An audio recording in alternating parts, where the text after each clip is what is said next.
All right, are we good? Are we live? I think we are. Hello all and welcome back to the Women's Football Chat Live. We are back with Women's Super League action this afternoon as we are here for the Manchester Derby. It's a day of derbies in the UWCL. We've just been watching Liverpool put 3 past Everton in the first 45 minutes. Hopefully, Harry, this one is a little bit closer. Yeah, exactly that. City will be hoping that away team form can continue. But yeah, you'd expect this to be a lot closer between the two sides. United have got a point to prove after what was a bit of an embarrassment at the Etihad, losing by 3-0, and it could have been more on that day. So they've got a point to prove at Old Trafford. City know that they're only 2 wins away from winning the league. So yeah, I'm expecting a very, very close game. Both sides massively need the points at this stage in the season. And it's Derby Day at the end of the day. Bragging rights on the line. It's always going to be a really good game. So yeah, I'm expecting a really close clash between the two. Yeah, without the slight drop of points and the bit of a poor performance against Aston Villa, they'd be in position to win the league today. Instead, they are in a little bit of jeopardy. If they are to lose today, Arsenal can close the gap to 2 points at the top of the table, which, although you'd still back City to win the league, and the fact that I think Arsenal have got so many games left to play this season, there's no way they can win all of them, that City should still see it out. But this is a real chance for City to kill off the title. If they win today, they go 5 points clear of any projected Arsenal performance, and you look at their run to the end of the season, they shouldn't be dropping points in there. So this is the opportunity, really, for the first time this season for City to be able to claim a victory, and that feels like the sealer. Even that win against Chelsea, which was so dominant and so incredible in its manner, because they immediately went and dropped points to Arsenal, I don't think they fully felt the relinquishing of the pressure. This is that opportunity. Win today, and the title is all but there for Manchester City. As for United, today is really important for them as well. Champions League football, they're still in the hunt for, and while the quarter-final in the Champions League didn't go their way in the week, they do still need to qualify for next year's edition. While they do sit second at the moment, they could be as low as 4th today if results elsewhere don't go their way. And of course, Arsenal do have 2 games in hand regardless of all the matches this weekend. So lots of permutations from this Manchester derby, adding a little bit of spice as if we needed any more to this fixture. Let's dive into the lineups then. We are at Old Trafford today for Manchester United, so we'll start with the home side. In goal, it's a 4-2-3-1, I think, for United. Football showing it as a 3-back. Don't think that's going to be the case. So, in goal, Fallon, Tullis, Joyce, a back 4 of Riviere, Letitia, Turner, and Lundqvist. Riviere coming back in to start this game. In the midfield, Narsoon alongside Miyazawa with Awujo in the 10. On one wing, it's Park. On the other, Melvin Mallard, and leading the line, Leah Schuler. One of the biggest talking points for United, though. Lots of omissions we've seen in recent weeks anyway, but the bench today, only 2 senior outfielders.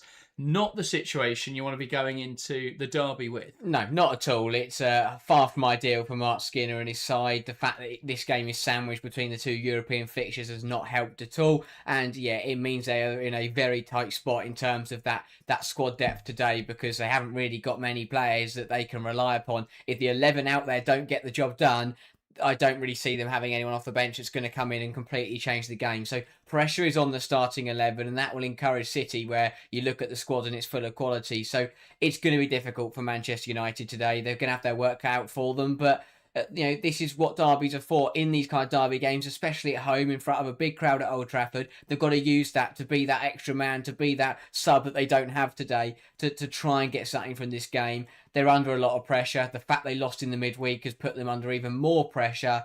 It's tough. They're struggling for players. The squad isn't big enough to cope with all the competitions. And I think that the starting 11, albeit good today, you can see that from the squad and from the bench that this is going to be a difficult match.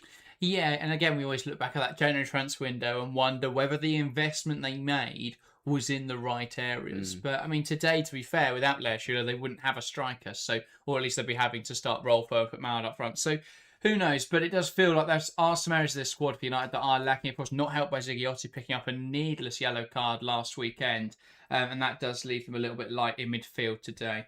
Let's take a look then at the visitors. Manchester City have nobody missing, really. I think the only injury for them is Grace Clinton. Outside of that, it feels like they've now got a full complement, and Yui Hasegawa back on the side is sure to be a very useful thing. As well as, obviously, of course, there are other Japanese players. In goal, one of those, Ayaka Yamashita, coming straight back in to the starting lineup after Asian Cup success with Japan. In the back 4, it's Kasparai, Rose, Knack and Greenwood, the usual back 4 throughout this campaign. Midfield pivot of Hasegawa and Coffee with Miedemar in the 10. On one wing, Ayoba Fagino. On the other, Lauren Hemp. And leading the line, Khadija Shaw. Full strength for Manchester City. They've been in fantastic form. They have significantly less competitions to play in the Manchester United. They are fitter. They are in better form. They are firing. It all looks good for City, doesn't it? Yeah, absolutely. As you say, it's the strongest 11 they could have fielded today. Everyone's fully fit. It's a perfect situation to be in. They are so close to the finish line now. And as you say, this is a massive game. I look at the squad, full of quality. Khadija Shaw's averaging a goal a game. 18 goals scored this season in 18 games is utterly absurd. Again, Caroline... For sure, it feels low, doesn't it? It does.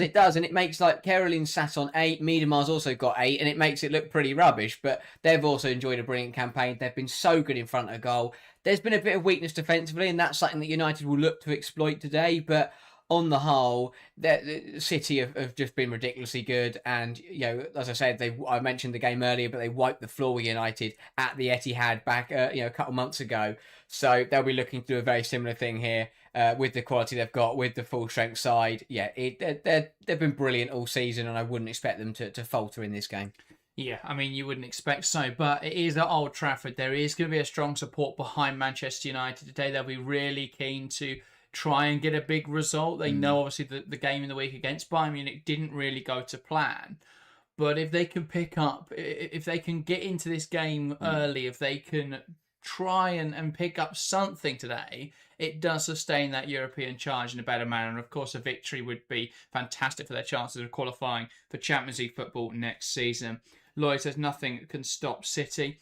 Well, it's going to be interesting to see what United look to do today. I think they've got to look at how Aston Villa got a result. They've got to look at how Arsenal perhaps as well won that game at the Emirates. And they've got to be very good defensively. They've got to be able to move the ball quickly in transition. Actually, this is why we were talking in the week about Manchester United's selection for the Bayern Munich game. And Schuler wasn't exactly the right fit for that game. You can see the thought process, but actually the space ended up being behind United's back line and not Bayern's. But in this game, City are going to have a really high line.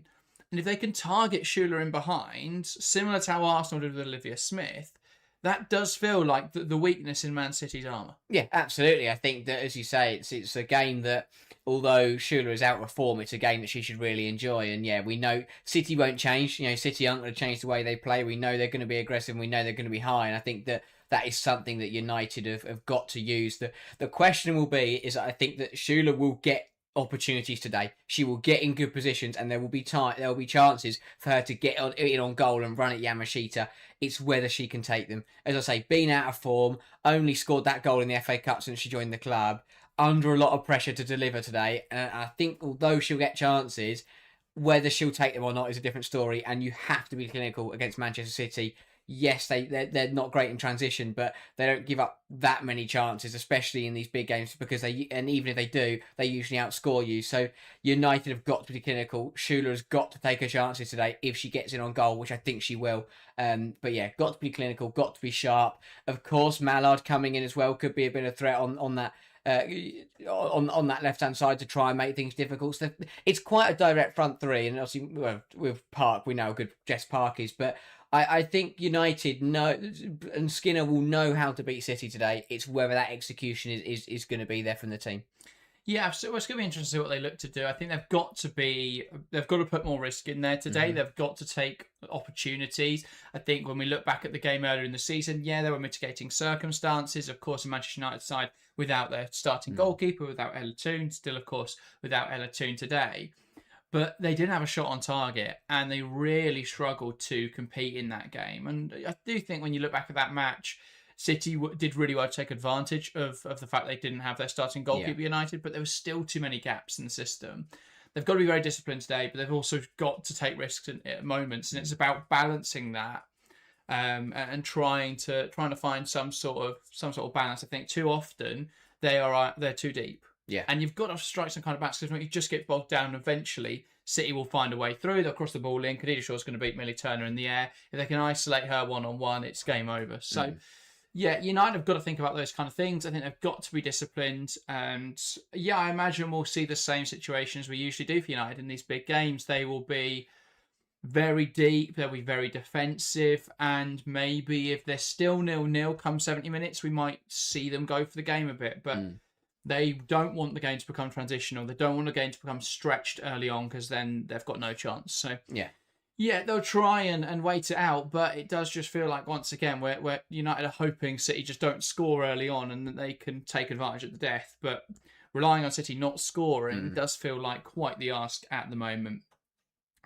Lloyd asking, should Skinner throw it all at the WSL places or try to advance in the Women's Champions League?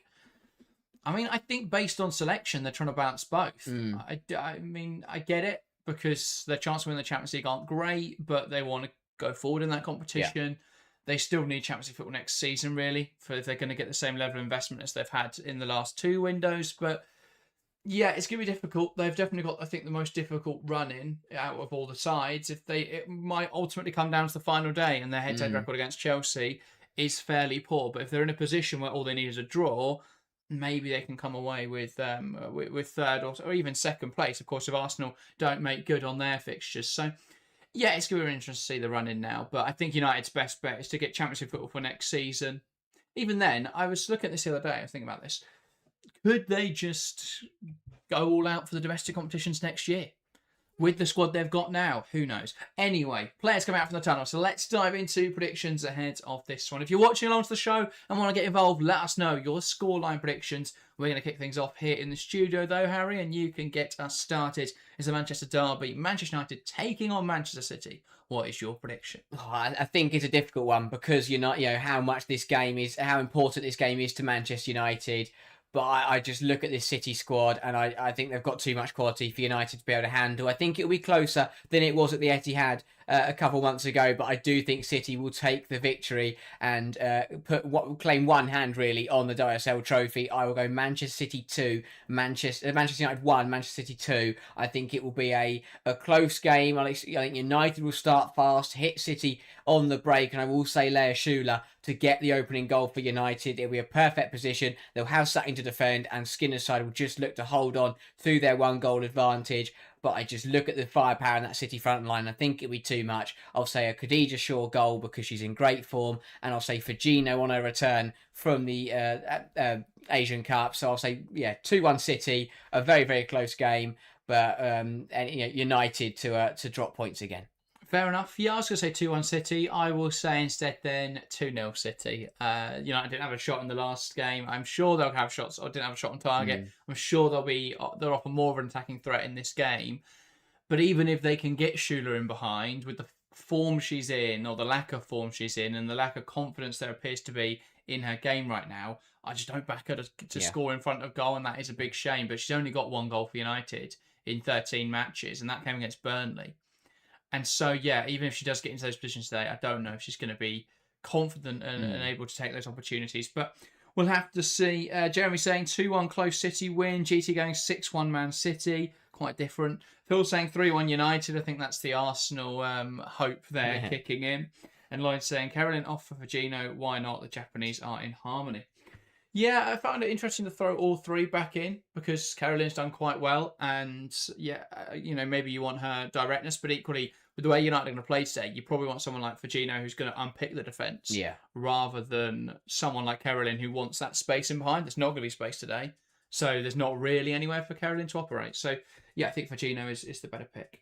Little update on the Merseyside derby. It's now 3-1. Garley scored in the 64th minute, followed quickly by a Liverpool red card. As Phil said, they are making it hard work for themselves. Grace Fisk sent off in that game. A second yellow card for a bad foul, which would be terrible if anyone here had her in their aerial fantasy teams. That is horrible news. That is a clean sheet wipe and then get sent off. Not a great start to aerial fantasy, but Liverpool really trying to do their best there to mess up what would be their first away win of the season. Yeah, I mean, that speaks to a lot how poor their first half of the season was, but Everton with 20 minutes there at home to try and find another 2 goals. They've just subbed on Kelly Gargo. That's exactly the kind of player you want to take advantage of, a 10-player Liverpool. So we'll see how it goes there. CW saying 7-0 United up the Chelsea. That feels the wrong way round. If you're supporting Chelsea there, you really do need City to win. But we'll see how this game pans out. Both sets of players then taking their spots in the field. It will be Manchester United to get us underway here at Old Trafford. Simeon Woodrow from the middle, waiting for the referee's whistle, knocks it back. We're underway here for the Manchester derby. The second meeting between these two sides this season. Who will come out on top over 90 minutes of double-cell action? Can City further their chances of winning the title and put it almost to bed? Or will United open the title race back wide open? And a bit of a mistake here early on. A chance for City and a big save from Tallis Joy to deny Alex Greenwood. What a mess for United. City starting perfectly. And it's Caspar who gets in down the right-hand side, cuts it back. And it wasn't dealt with in the penalty area by Manchester United. It was put on a plate for Alex Greenwood, who runs onto it nicely, catches it well. And a big stop from Tallis Joyce early doors to keep the game level. But what an electric start from Manchester City. Two big mistakes there. Lundqvist trying to defend on her weak side, obviously playing at left back today. Corner, not quite dealt with. Can anyone turn it home? It's cleared away by Schuler. Strikes the arm of Coffey. United get a reprieve with the free kick. But as you say, it's just not dealt with by Millie Turner. Not assertive enough there at the front post and almost costing United in the first 20 seconds of the game. Yeah, and then even the corner comes in and you think, oh, happy days, it's gone past Reckanack. You're not going to concede, but Shaw's just allowed to keep it alive at the back post. United, though, very shaky start. Not what they needed. We spoke about coming into this game and being confident, being assertive, and looking to pick up a valuable 3 points. Looking to seeking revenge for the loss earlier in the season. And I mean, with a minute and a half played, and they've got away with 2 or 3 chances. City in possession now. Then Rose. Hasegawa peeling off to the right-hand side to Kasparai. Hasegawa tries to play it forwards. Miyazawa, though, cutting it out. It does fall back to Hasegawa. And City now will conserve possession. Rose back to Ayaka Yamashita, who's trying to feed it through to Kasparai. Mallard picking off the pass, but Coffey on hand to steer possession back in the direction of Manchester City. Kasparai now trying to be more direct, and it's Hasegawa coming forwards. Turner goes across and narrow the angle. Ball slipped in to Shaw now in the box. Can she get around Letitia? Great defending from Letitia to see her backwards. Now Kasparai up in support. United have got numbers back now as City throw them forwards. And Coffey forced backwards into Rose. Brilliant defending there from Letitia. I think Turner jumped up at the right moment. City coming forwards now. Hasegawa trying to put that ball into the box. That'll go over the bar and out for a Manchester United goal kick. Yeah, well managed by the centre halves, but that's 2 times now that Lundqvist on that left-hand side. A bit of an unnatural position, but still a role she's somewhat familiar with. That's 2 times where she's just stepped up and got completely caught out. It happened within the first 30 seconds and happens again there. And you cannot afford to step up if you're Lundqvist, because you're allowing Kasparai just to bomb on into space, really, and making it a lot easier for her. Lundqvist has got to be more disciplined than that. That's the problem. You've got a player there who's not naturally defending on her left-hand side, and it's making it quite easy for Kasparai, who wants to overlap every time, to take her on that way. Yeah. It's going to be difficult for Fagino, perhaps, to cut inside, but if Fagino can push into the half space early, that kind of negates it. Park here, picking up on the loose balls. United try and come forwards. Now soon down the right-hand side. Greenwood making life difficult for her, just stands her up. And now back to Jade Riviere. And the position Narsoon's in there isn't the one you want her in. That's exactly where you want Jade Riviere. Yeah. To offer that width, but just not quite getting up there quick enough for United. I think similarly to the game on Thursday, or the game on Wednesday, sorry, going to be quite conservative with their fullbacks today. Miyazawa receives her back to goal. That pass to Riviere is picked off by Hemp, and Shaw to Miedemar, across to Fagino, into score, and over Fagino, and it's just past the post on the far side. Lovely move from City. Picked up the ball high up the pitch. This really should have been 1-0. Yeah, again, United getting away with it. It's not a great pass from Miyazawa, but to be fair to her, it's a miscommunication between Letitia and Riviere, and neither of them go for it, and it allows Hemp to run onto it. So it wasn't a brilliant pass, but Riviere should have still got there. They've got to communicate better than that, United, but they get away with it. Hemp pounces on it. They shift it across to Fagino, who should really do better. Had the time, had the space. Turner didn't get out to her in time, and just dragged the shot wide. Brilliant anticipation from Lauren Hemp. Miedemar nodding that one on as City send it back after the goal kick. United back in possession now. Turner Thomas Joyce knocking it wide. Letitia just going to try and be a little bit more direct with that pass and give Schuler something for chase. But Knack will get there. City back in possession. Rose looks to the right-hand side. Kasparai in this deep position. Back now to Jade Rose. And everyone's kind of vacated the midfield except for Yui Hasegawa, who drops in to receive. Now Rose again. Kasparai takes that touch in her stride, trying to look positively. Rose now, short on options. Tries to go a little longer, and the flick on doesn't quite come in there from Miedemar, who then commits the foul in the aftermath, bringing down Turner. Yeah, like that from Turner. Much more assertive. Steps up, wins the ball, looks to take it past Miedemar, and yeah, does just get tripped up. And Viviana Miedemar recognising that she got that one wrong. But better from Turner. I think she's happy to do that in the 5th minute. Stop Turner breaking the lines, and yeah, it's not going to be a yellow card, is it? No UWCL referee apart from Emily Heaslip's going to book anyone this early in the game. And so it's Maya Letitia over this one. Who can she look to find in the box? Ball in, it's headed away well by Shaw. Miyazawa keeps the move alive. Park now tries to pivot. Loses out. Does manage to squeeze it back to Narsoon though. And Letitia surveying her options. Not many are apparent. Out towards the left-hand side. It's picked off. And it's now Hemp driving inside dangerously. Shifts it across to Hasegawa. Picked off by Awujo. And a foul there, as I think Greenwood was pulled back by Simi Awujo a few moments earlier. Lloyd says City's pressing game is so good. Yeah, I was looking at this the other day. I think City have the highest, lowest PPDA of any team in the league. Meaning they allow the least passes before they commit a defensive action. So they're really good at, they're incredibly intense. And it's probably the kind of thing where looking at next season over a full schedule with the Champions League as well probably isn't sustainable. With obviously the squad they've got, and that's something they'll have to address in the summer. But yeah, very intense football, and it's difficult, I guess, to compete in the league against it because they haven't got too many games to play. They look fit and fresh every single match. Shaw turns well, shifts it across the box, and that was dangerous. Riviere, though, stopping the ball, finding Hemp, and puts it out for a corner. Yeah, again, it's good for City. They move it nicely from the free kick, and they're getting down that right-hand side every single time. They're targeting Lundqvist and Turner on the left-hand side of that Manchester United defence. And when Khadija Shaw's up against Turner, she has a lot more joy than when she's up against Maya Letitia. It's a good cutback from Shaw. Riviere does well, but realistically there, you want Shaw to be the one receiving it in the middle. Indeed. That's the reason City have the most goals from corners this season. And that corner is not the reason a poor ball in from Alex Greenwood.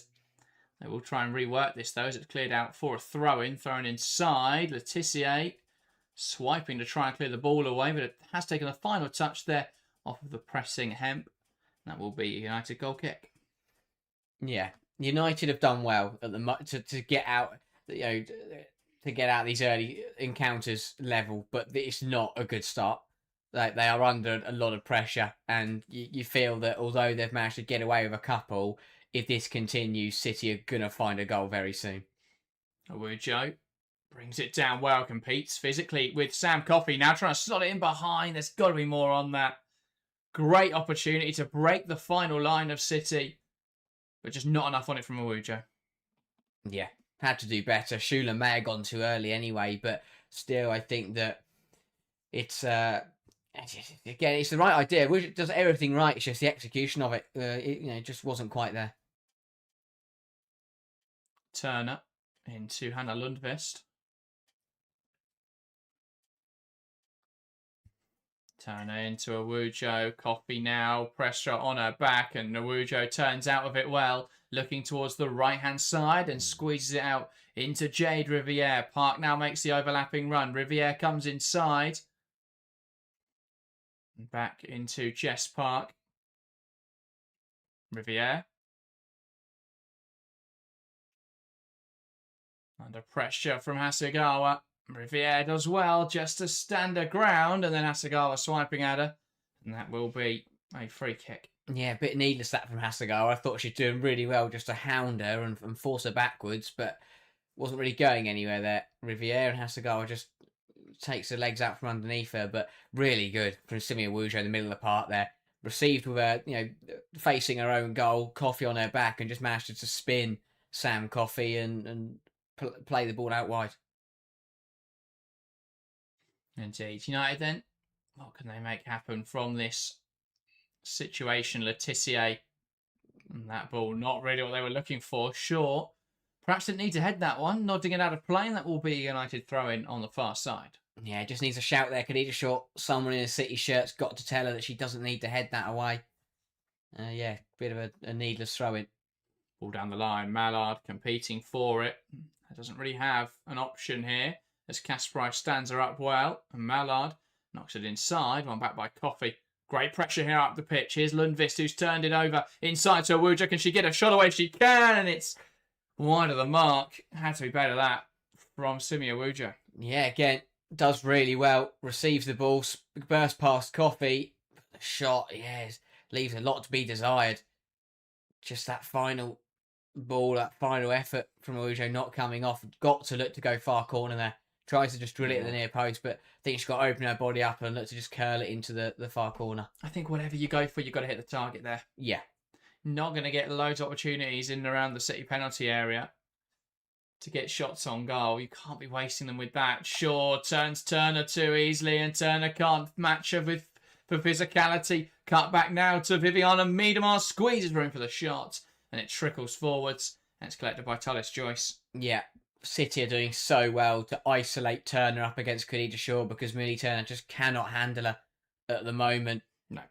And it's a brilliant example of why Khadija Shaw is unplayable at times, because she initially sends her with the dummy, which is an intelligent piece of play and movement, and then it's the physicality afterwards to muscle her off and get there first.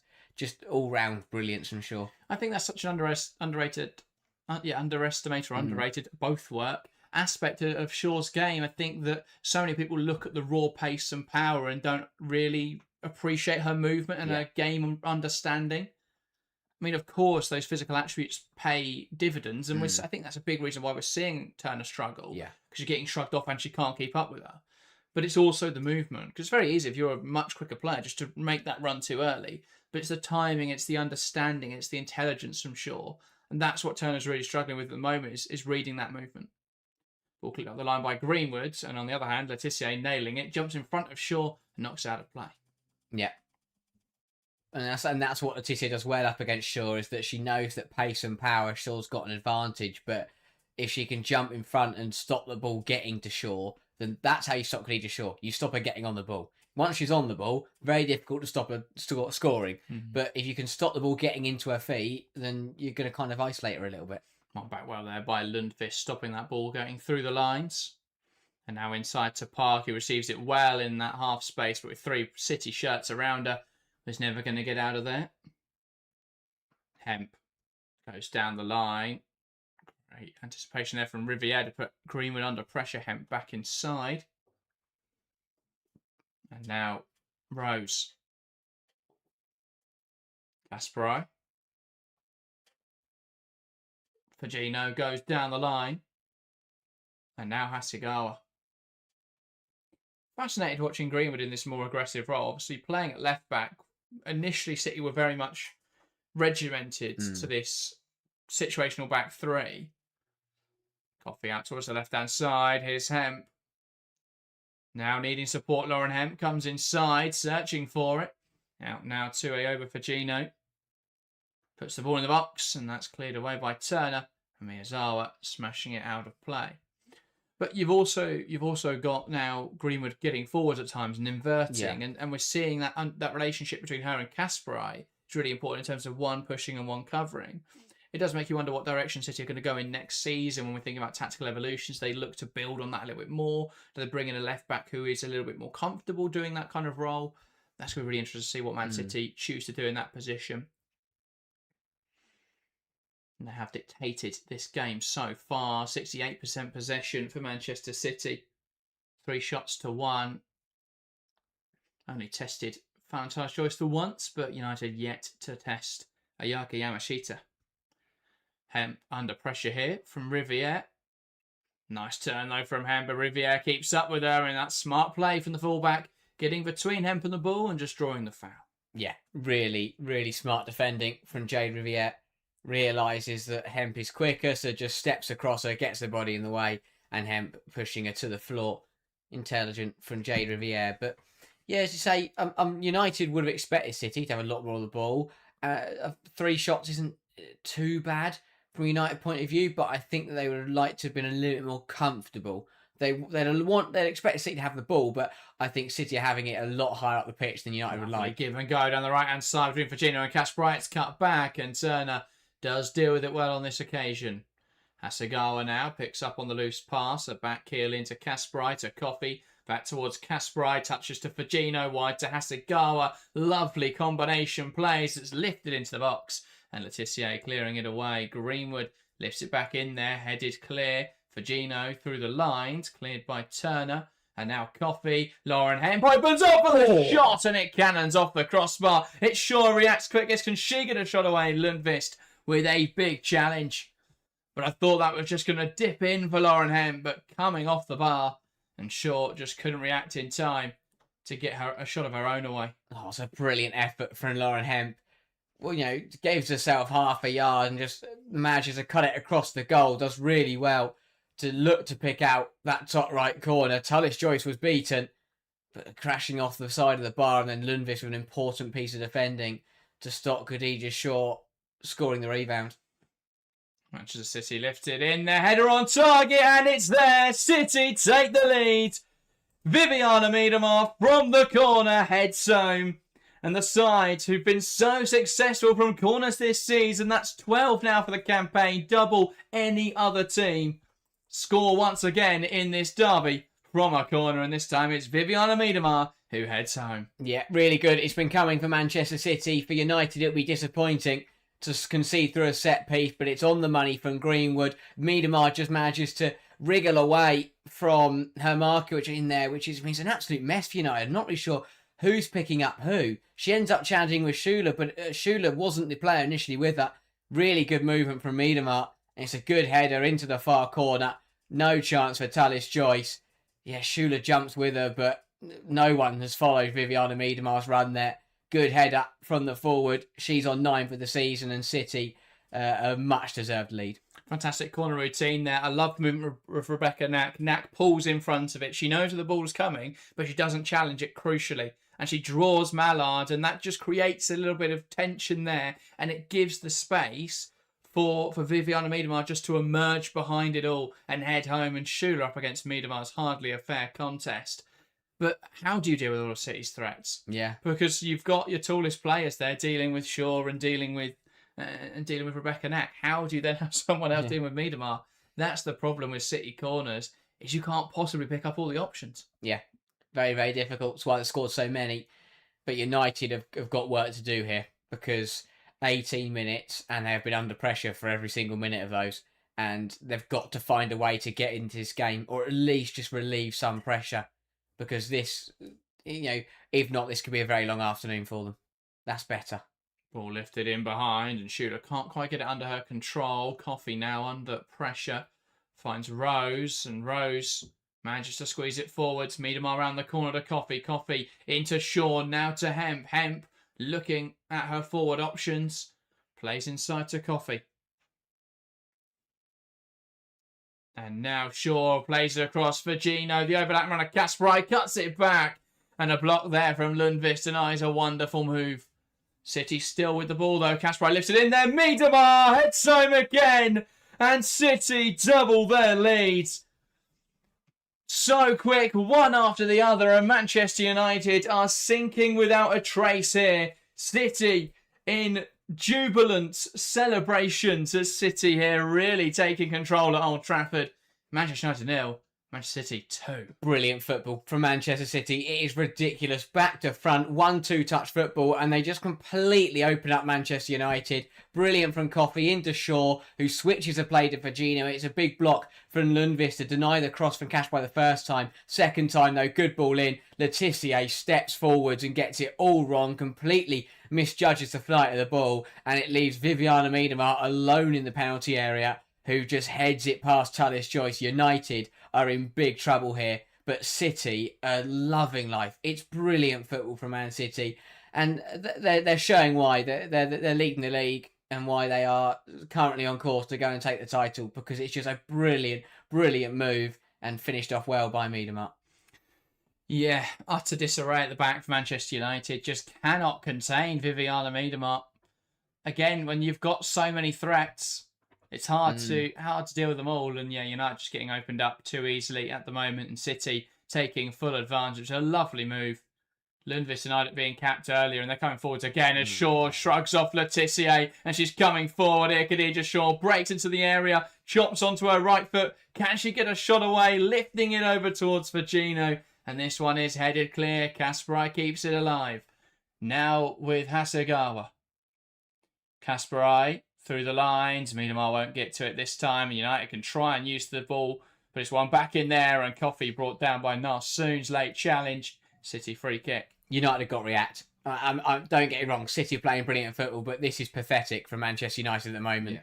They are, conceding 2 goals in 2 minutes is criminal, no matter who you are or who you're playing against. But again, City are coming, this could get ridiculous, this could get out of hand. United have got to react, and someone has got to steer the ship, but there seems to be no reaction. They've got to find a way to get themselves in this game, but first of all, they've got to just try and match City for intensity. United look very... I know they're tired, but it looks really flat. You can see the fixtures are catching up with them. Since the international break, Manchester United have played 4 matches. This is City's 3rd. And this is United's 5th. Yeah. Shot now from Alex Greenwood from the free kick, whistling past the post. And out for a goal kick for United. That's a very welcome sight if you're Mark Skinner and Man United. And understandably, Talis Joyce is just going to take her time with this one, because United just need to take the pace out of the game. And City go 11 points clear as it stands, with 3 games to go. Only Arsenal could catch them at this stage of the season.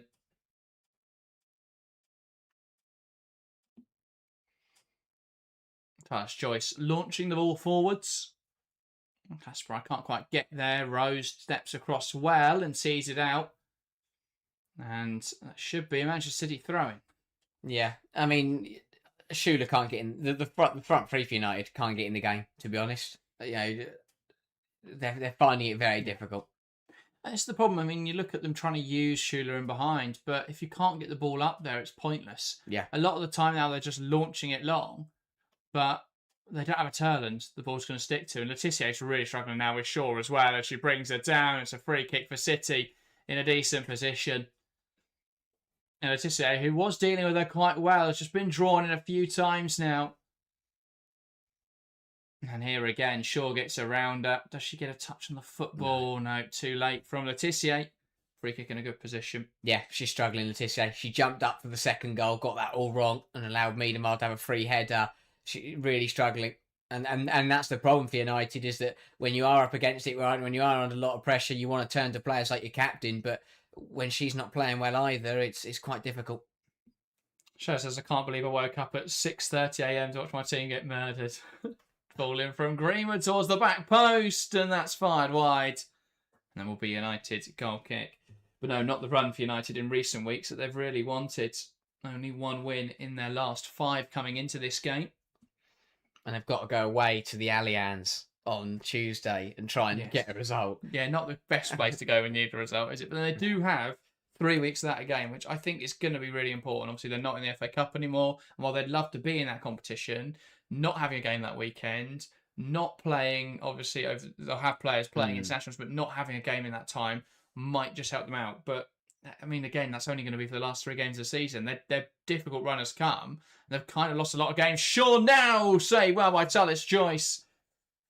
Here's Lauren Henn, picks it up in the penalty area, blocked by Riviere, and it's out for another corner. It's relentless from Manchester City. Old Trafford, I think they're a bit stunned, to be honest. They knew their side would be up against it today, but this is an absolute onslaught. Again, United's ball comes in. Laetitia gets in front of Shaw, but she's misjudged the flight of the ball again. And it allows Shaw just to take a touch and fire towards goal. And it's a big save from Talis Joyce. If City are ruthless, this will be worse than the Chelsea game. Yeah. Because every time they've got the football, it looks like they're about to score. Corner now. Kasparai in towards the back post. It's not dealt with. And Rebecca Knack steers home the header. Manchester United 0, Man City 3. And they have just been so dominant in this game. And, well, there seems to be some reason this has been chalked off. Not sure on that one. But as Knack and Kasper looked over at the assistant referee, it appears there's been some sort of call. Let's have a look. Looks completely fine to me. I'm not sure what they've chalked this off for. I think it's for Gino on Tullis Joyce, but that doesn't stop her coming for the ball, to be honest. That's very soft. Don't get me wrong, Fagino's holding her back, but Tullis Joyce is never going to get there. It took a long time, by the way, for them to make that decision. But yeah, that is a bit of a fortunate one for United. They've got lucky with that one. Again, it's a difficult one because Fagino stood in front of her, but I think as a goalkeeper, Tullis Joyce has just got to throw her off her and then get there. But as I say, I don't think she'd have got there anyway. All coming forwards now for Park, and it's one back in there. I think it's funny when United scored a late winner against Everton by doing exactly that, putting a player in front of the goalkeeper, pushing the goalkeeper, and then heading it into the empty net. I mean, ultimately, it may not have much of an impact on this result. But again, it's the inconsistency, isn't it? Yeah. Of officiating in the league, where we've seen that sort of push on the goalkeeper, and nothing gets given. So, I mean, I think if there's an impact with the goalkeeper, yes, it probably shouldn't be given. But the fact we've seen goals given makes it quite difficult because there's no consistency there. Yeah, I think with those ones, it's exactly what I said about the Everton one. Whereas it's poor from Everton defensively. Someone's got to get in between the goalkeeper and the player there. Exactly the same there for United. Someone should be there protecting Tullis Joyce. Great Tullis Joyce though, because she doesn't throw herself on the floor or anything like that. Yeah. Ball inside, and Letitia does well to get the ball clear. And now Lundqvist and Coffey trying to win back possession, a little over eager, and does catch Hannah Lundqvist. It's a lifeline for United. Let's say that. Yeah, it might be.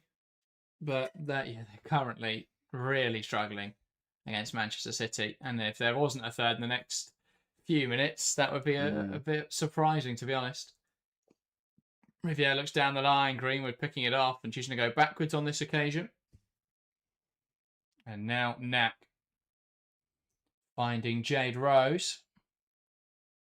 And Rose looks to the right-hand side. Kasperai playing it forwards, cleared away well by Turner. And now Awujo. Coffey does well with a challenge. Kasperai knocks it inside. Coffey back to Kirsten Kasperai, and here come Manchester City.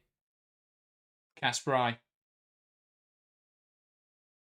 looking for support. Now to Coffey. Miedemar. And back to Rose. Here's Coffey. Lifts it in behind. Lundqvist gets in front of it. City back in possession. That's out for a United throw-in now.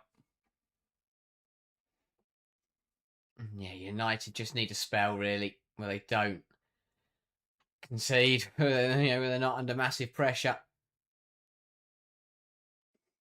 Yeah, looking back at that one, there's 4 United players stood behind Rebecca Knack. Yeah, just doing nothing. Well, they all jump, but they're all jumping behind Rebecca Knack. Yeah. It was a little bit redundant. Hemp. Now to Greenwood. But who are they picking up in there? Yeah, exactly. I see, they've got a lot of threats to deal with, City, but you've got to pick up some of them at the very least. Rose, lovely pass through the lines into Ayoba Fagino. Greenwood. Hemp. Now to Hasegawa. Lovely back heel to Alex Greenwood. Greenwood looking for support. Hasegawa. Miedemar. Back now to Rebecca Knack. Liverpool winning the Merseyside derby. Everton did get a goal back in the 91st minute, but Liverpool win there 3-2 despite the red card for Grace Fisk in the second half. Shaw tries to break back inside to Kirsten Kasperai. Good defending though from Lundqvist to clear it away. Here's Fagino. Now Rose as City creep back into their half for the first time in a while. Greenwood switching the play, and Kirsten Kasperai had just wandered into an offside position, apparently. Kasperai a little bemused by that decision. Yeah, I think it was a tight one. Good switch of the play into Kasperai, brought it down well, but yeah, a bit unfortunate there. Just drifted offside, but yeah, City it's just brilliant, to be honest. They're moving the ball nicely. They're playing good football. It's yeah, you can tell why they're only a couple games away from becoming champions, because Jägerlös have just got his side, just playing some beautiful stuff. Yeah, they've just been so dominant as well in this game, but throughout the season, really. They're great at capitalising on teams' weaknesses. They're incredibly difficult to beat. And they are just so imposing. Be interesting to see what they look like next season, but that's a long way off, and City can enjoy, really, the last 3 games of this campaign. Still got the FA Cup as well, and how much they'd love to make this a double. They can seal the league next weekend. Or the next game week, I should say. That is a while away with the internationals. But they can seal the league with the next game week. And they can put themselves into the next round of the FA Cup this weekend as they take on Birmingham City. Make sure to join us for that game as well. Coming inside now is Park, twisting and turning. Looking now for into the box. It's headed away by Kirsten Kasperai. And now launched clear all the way to Talis Joyce. Turner. Now Miyazawa. Into Lundqvist.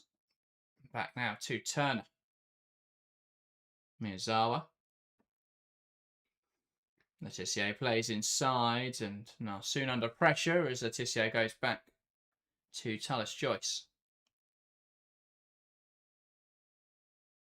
Lifting it forwards. Schuler picking up on the loose ball. Coffey tries to get back in there, but it's Mallard now driving through centrally. One back brilliantly by Alex Greenwood, and City recover possession. Yeah, again, Mallard trying to be positive, trying to just burst through the middle of the 2 centre-halves there and get in on goal. But yeah, good defending from Greenwood.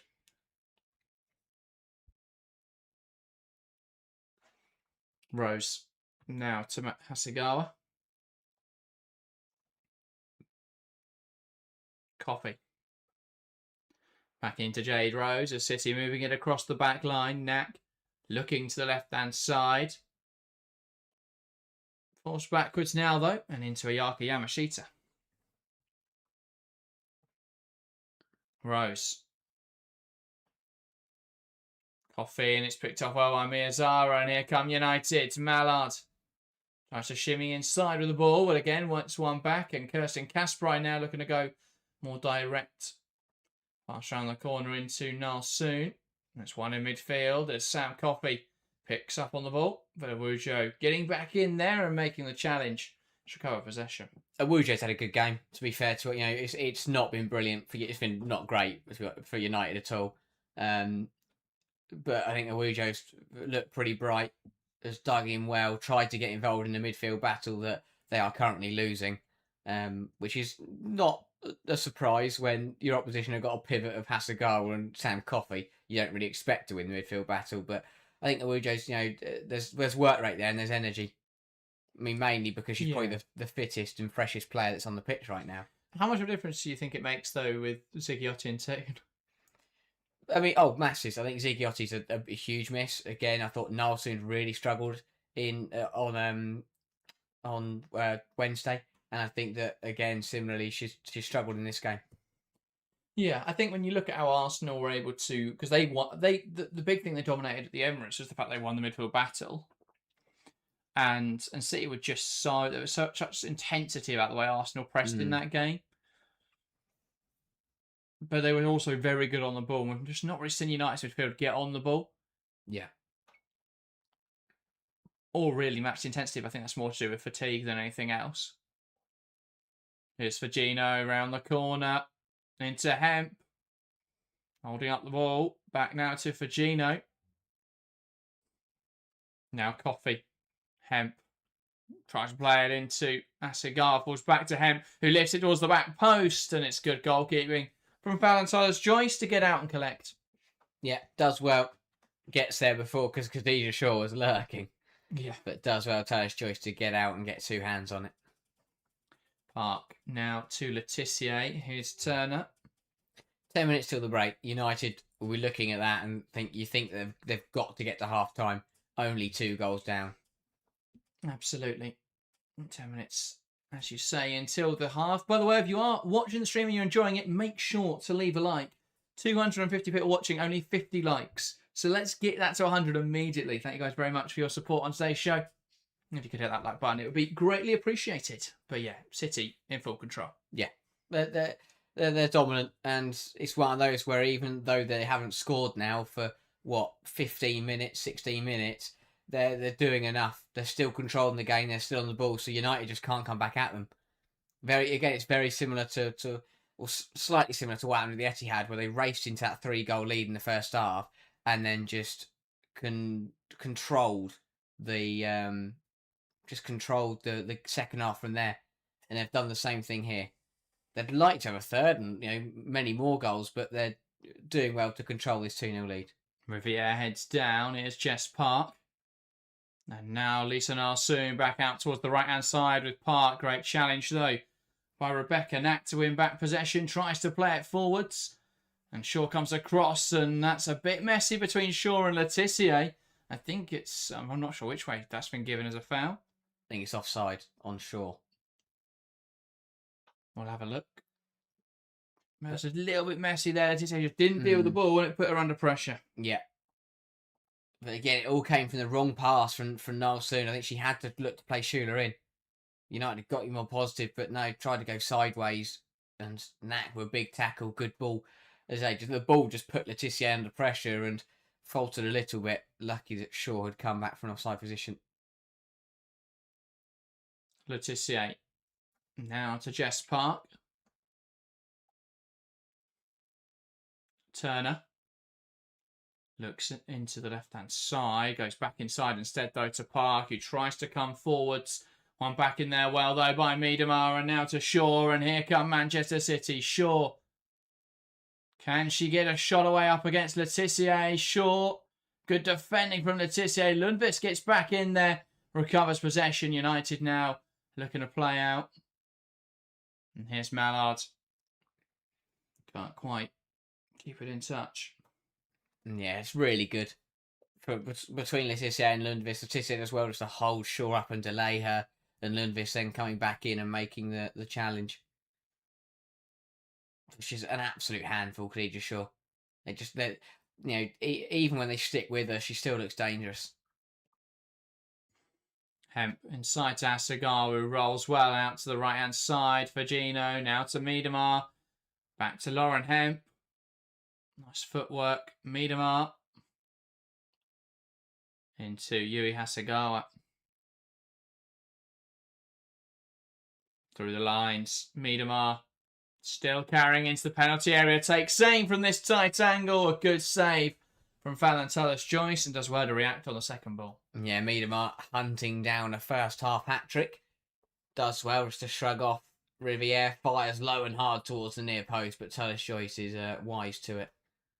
But yeah, what a season. What a game for Viviana Miedemar so far. Lundqvist now to Turner.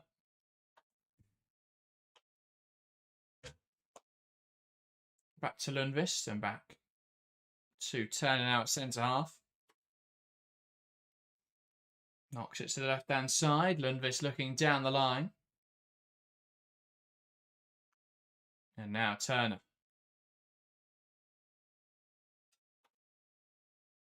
Miyazawa. Now soon knocking it forwards, and that will run on through all the way to Ayaka Yamashita.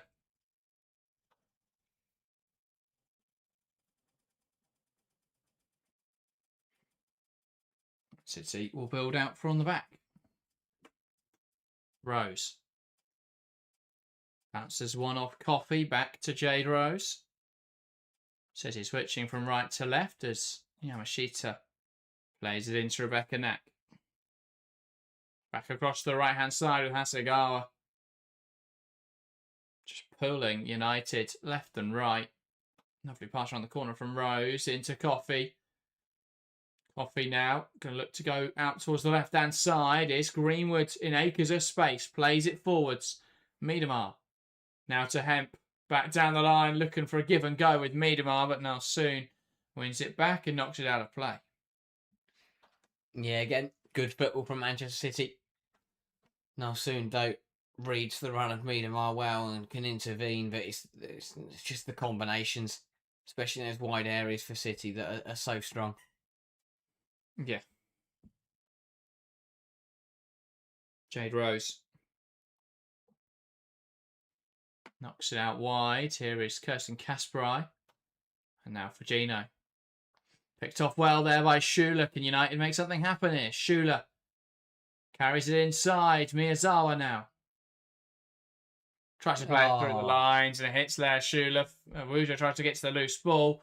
But City winning it once again. Really isn't their day, Manchester United.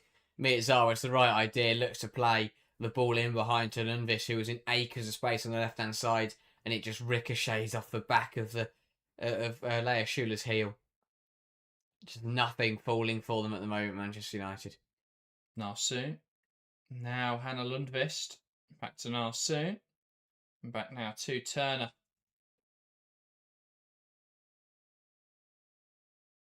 Wanted to be direct. Turner back to the left-hand side. Narsoon again. And here come Manchester United. Lundqvist trying to go down the left-hand side. Coffee winning it back. And now City trying to play out. Rose lifts it forwards. Miyazawa heads clear. Hasegawa turns out well. And now knocking down the line. And here come Manchester City for Gino. Ball down the line. Looking for Khadija Shaw. And Letitia does well to make the challenge and win back possession. Now United playing out from the back. Yeah, I've done well. Just starting to get a bit of a foothold in this game now, Manchester United. As I say that, it's another poor pass and it's given away. Sure, trying to play inside, and it's one back. And United now can look to break. Park.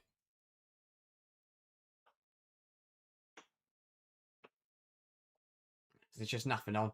No. Nothing on for United. They're trying to get it going, but even when players like Park and Mallard can get on the ball and look to get it down and play, they're just being isolated. But a couple of minutes out from half time now, they've done well just to get through this passage, and they're a couple of minutes away from getting into half time. 2 goals down, which is obviously very disappointing in a Manchester derby at Old Trafford, but saying how the first 20-25 minutes went, to only be 2 down would be Poor good. Pass, and here's Hemp. Can they capitalise across the box? And Shaw misses it. Big chance for City to find that third. The elusive third goal, really. The first 2 came so quickly. They have had the ball in the back of the net since, but nothing that's counted. Here's Virgino. Trying to find space for the cross. Coffee. Yeah, Shaw wants that goal. Yet to get involved in the action. Has had a couple of chances, some big saves from Taylor Joyce, but that was a great opportunity. United made a complete mess of it, playing out the back. Hemp pounces on it, cuts it across the box, and open goal for sure, really. Ball in. Shaw now chests it down and tries to take aim. Sends it over the bar. Yeah. Again, good ball in. And Khadija Shaw is getting to even all of these crosses first. Chests it down nicely. It's Coffee who put the ball in, and Shaw just chests it down, gives herself half a yard away from Letitia, but blasting that one over the bar. Yeah, looking back then at this, it's cut that across the box. It's a glorious chance. Hemp, perfect weight, perfect pace. Khadija Shaw should really get there and make that 3-0. Yeah, absolutely. Ball up in the air. Park wins the header. Nodded forwards looking for Mallard. Cut out well. And here's Rose. Nowhere to go, and it's one back, and here's Jess Park. Wriggling away. Back inside now to Hinata Miyazawa. Letitia. Wide now into Jade Riviere. Back to Maya Letitia. And we've got only a minute of additional time in this first 45. Turner lifting it forwards. If Riviere can keep this in, it's a chance for United. The cross, though, easily dealt with by Rebecca Knack, who launches it towards the subs bench. I mean, that's the first time really that Jade Riviere has been able to get in down this right hand side and put a ball in, even if it did take a deflection and was a bit tame. I mean, maybe United, I can't imagine we'll have any opportunities left in this first half, but can United nick something late on? No. Doesn't look like it, does it? No. Turner, she could take aim from this kind of range, Millie Turner. Carries it forwards. Now Park opens up for the shot. Turns well. Now Narsoon, United. Got to be more direct. They want to score before the half-time whistle goes. They move it backwards.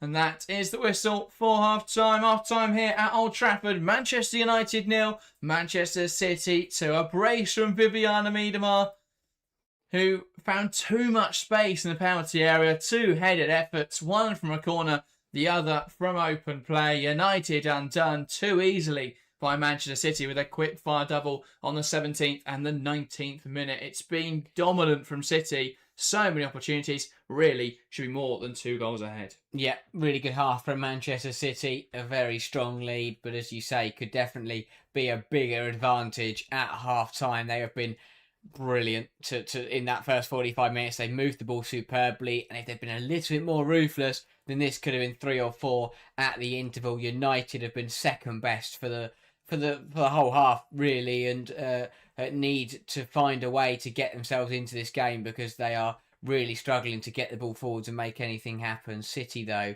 ridiculously strong, and yeah, there's no stopping this Yegelert's train at the moment. They are powering on and doing very, very well to just kind of obliterate everyone in their path. Villa held them well last week, but in this game, United haven't caused them any problems whatsoever. No, not at all. That's demonstrated most plainly in the statistics. 35% possession to 65%, 1 shot to 10 in favour of Manchester City, both those stats. 5 shots on target to none. It's just been one-way traffic. City have peppered the United goal, and yeah, it definitely feels like City could have had a hell of a lot more in that first half. Yeah, absolutely. I think there were some big saves in there from Tallis Joyce, obviously the disallowed goal as well, and United, they just haven't come forwards, to be completely honest. They haven't been able to get the front 3 in the game because they're under so much pressure. The only way for United to get the ball out is to just kick it aimlessly long, but obviously that doesn't achieve anything. It doesn't get you up the pitch. That just takes a bit of pressure off, and then City just come right back at them, and it's just wave after wave after wave. They'll be very frustrated with the way this game has gone because it was coming. Obviously they had that chance. 30 seconds into the game, Kasparov gets down the right hand side, puts the ball in, and Alex Greenwood has a really good effort, denied superbly by Tallis Joyce. But the warning signs were there within the first minute. United just did not react, and then the Miedema brace putting City in a commanding position, but there's been misplaced passes that City managed to pounce on. Obviously, Firmino had that great opportunity early on that she put wide of the post. Once City turned it over, got the ball out, loads of space, but just dragged it wide. And yeah, they'll be happy, obviously, City, that they're ahead, but they feel like they could be much more comfortable. For United, they've got away with quite a few, despite the fact they are 2-0 down. Lauren Hemp with that brilliant effort that crashed off the crossbar was again another strike that easily could have gone in for City. But yeah, absolutely brilliant, showing their class, and United just cannot get involved. I think that it's the way they move the ball from back to front is just superb. It's very, very difficult to keep up with for United, and they're struggling, and that midfield for Man City just it just ticks over so nicely. It just keeps things moving. Coffee and Hasegawa is beautiful to watch. But yeah, they've put United under loads of pressure and they got the 2 goals to lead. Yeah, I mean, you can't give Miedemar that much time and space, can you? Expect not to be punished on both both the set piece and the goal.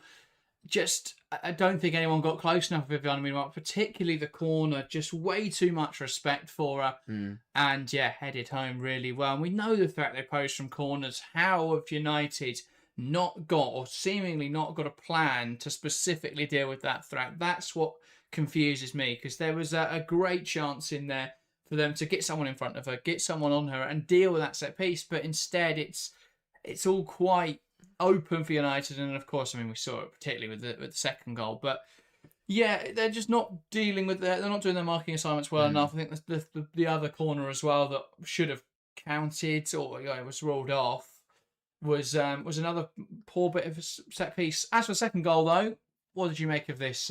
What goes wrong here for Laetitia? Oh, a lot goes wrong for United overall, but yeah, Laetitia, it's a really poor piece of judgment. I think that Laetitia is a phenomenal defender, but she gets this one completely wrong. The ball comes in for Kasperai, and Laetitia steps forwards to try and head the ball. She's completely misjudged the flight of the cross, and it goes sailing over her head despite her best efforts to clear it. And because she stepped up, she's left Viviana Miedemar, one of the best players in the air in the league, completely alone in the penalty area, and all Miedemar has to do is just guide the ball into the bottom corner. It's a brilliant delivery from Kasperai, but Laetitia has got to do better there. Just steps up, tries to.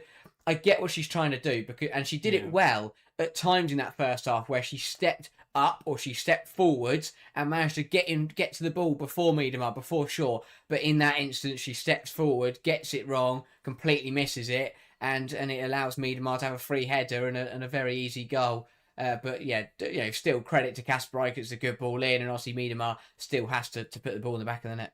Yeah, I think tries to anticipate it and just gets it massively wrong, really, and it's a shame. But yeah, massively misjudged that one, and we saw it just seems to be the problem of I mean, we saw them with the third what should have been 3-0, obviously ruled out. Virginio too close to the goalkeeper, yet more poor marking. It's the 4 players behind Rebecca Knack for me that really let themselves down. No one gets in front of her, and I mean, it really should have been 3-0. I think Virginio doesn't really impact Taylor's choice that much, and United should probably get someone between Virginio and the goalkeeper. Ultimately, the officials, though, were quite quick to decide that it is that should have been chalked off. So, yeah, it was dominant, really, though, for Manchester City from back to front. Richard Sam on the stream, by the way, says, both Lundqvist and Nalsoon simply not good enough at this level. Both shockingly bad. How is Rolfo not starting? Joke.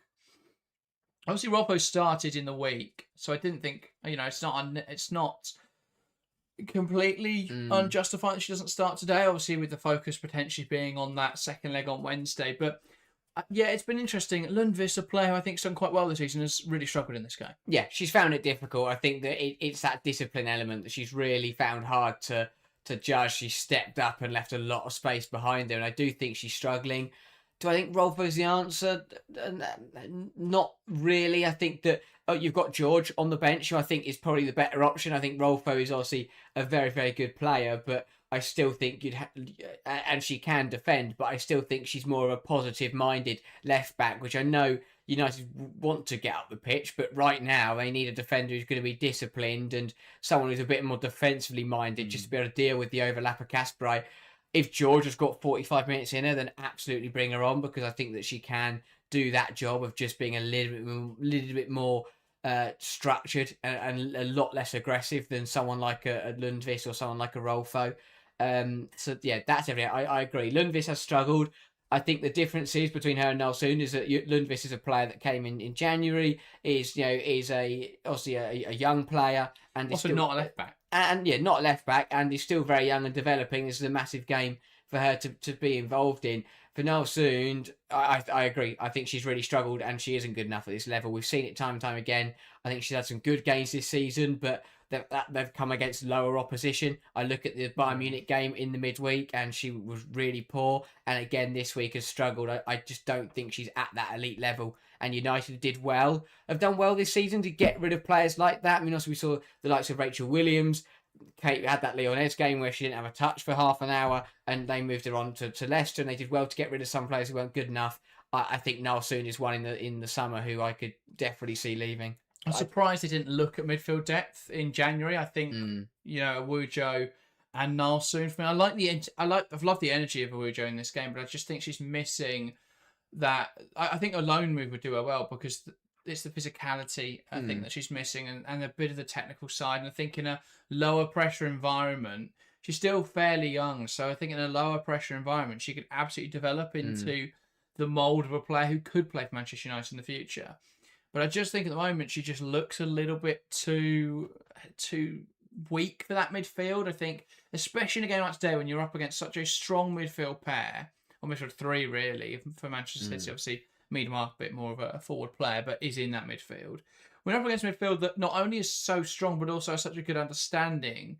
You need players who are going to be able to be very have that intensity, be very good on the ball, be strong in the challenge. And I just think they're losing that midfield battle too easily. They're not good enough on the ball to play through City. They're not strong enough to sort of play over them and then win the second ball.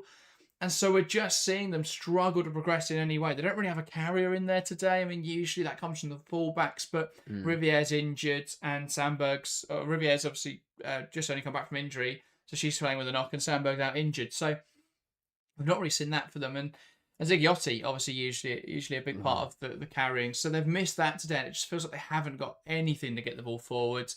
The ball's not going to stick to Lea Schuler, because that's not the kind of player that she is. I think you almost need to bring on a Fridolina Rolfo and go 4-4-2 and just put Mallard up there with her and try and play those two off each other, because a lot of the time they've been trying to play it long anyway, or having to play it long anyway, and you've got Awujo trying to help Schuler and it's just not really coming off up there.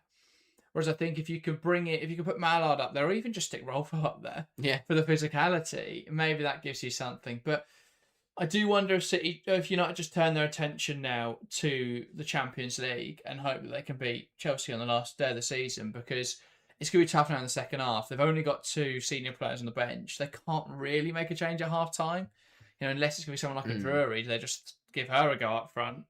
Probably not. So yeah, it's difficult for Manchester United. I have to admit at this stage, but. Again, it comes down to what happened in the transfer window. We praised them so heavily, and I think Lundqvist was a good signing. But do they really need Vangerheim and Schuler? Do they really need either of them? Not really. Obviously, Vangerheim, unfortunately, is also out injured, which doesn't help things. But while they were both exciting signings, I don't think either of them have helped to sort of rectify some of the issues in their squad.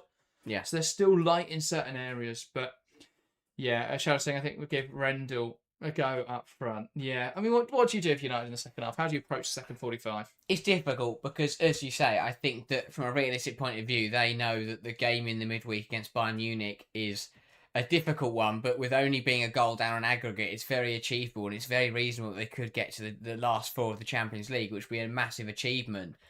And Skinner's mind will be on that game and trying to rest up and prepare for that. But the problem is that this is a Manchester derby. They can't just sack off the last 45 minutes and just rest up and play it at 50%, because they'll get absolutely hammered. There's this is a derby and they want to come in and they want to compete. If they can score early and nick something, then maybe it's game on. But if they've got to play 2-3 times better than they did in that first half to even compete with Man City, let alone come back from 2 goals down. They've got so much work to do, and I really don't see them achieving it. But so it's one of those where I would understand a decision to prioritise the midweek, but the problem is this is a Manchester derby. You're at Old Trafford. You've got to at least try and give it a go. Try and turn it around. It's very difficult. There aren't many options. As you say, I think the squad depth is massively lacking.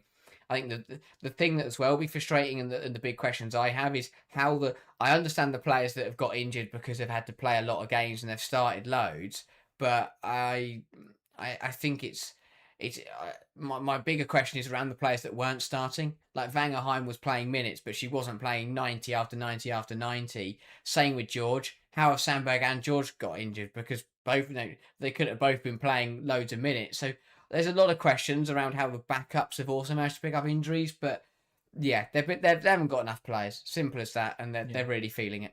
Yeah, shall I was saying, I think we needed one of either Schuler or Vangerheim, not both. I think if you didn't have any other strikers, then signing both of them would be fine. But when you've already got Turland, who's sort of prime age now, and you've got Mallard, who I think was better as a striker than on the wing, and now you're having to shoehorn her onto the wing to make it work, it doesn't make any sense to me. And I think, again, they both send very different messages. Schuler is very much a win now mentality, and Vangerheim's thinking of the future. And it's okay to sort of do both of those things and think about how we're going to compete in the short term, and also think about how the side is going to look in the long term. But they felt very contrasting. It covered the same gap in the squad. Yeah. And so they've shoehorned Vangerheim onto the right wing. It's not really worked. Schuler's played up front. She's not really found form yet at all for United. And so, yeah, it just hasn't really got anywhere for United this second half of the season. I think with the number of injuries they had going into January, they had to think about how they dealt with how they sort of improved the floor of the squad rather than trying to improve the ceiling. And I don't think the signings have improved the ceiling. No. And so I think they missed the mark on that one. But yeah, there we go. Lloyd says Arsenal did so well to lose Miedemar. Yeah, and as Phil says, the lasting impact of Jonas, the absolute muppet. One of my favourite Arsenal managers ever, Jonas Eidevall. I wish he would return. That would be a fantastic day for everyone else. But yeah, that was a massive mistake, really, from Arsenal looking back. How much they'd love to have. Would she fit the current Arsenal team? I think they'd find a way. I think her and Russo. I think that sounds like a good combination. Yeah, exactly. I think Miedemar's the kind of player where you do find a way to get her in. Yeah. Proving exactly that.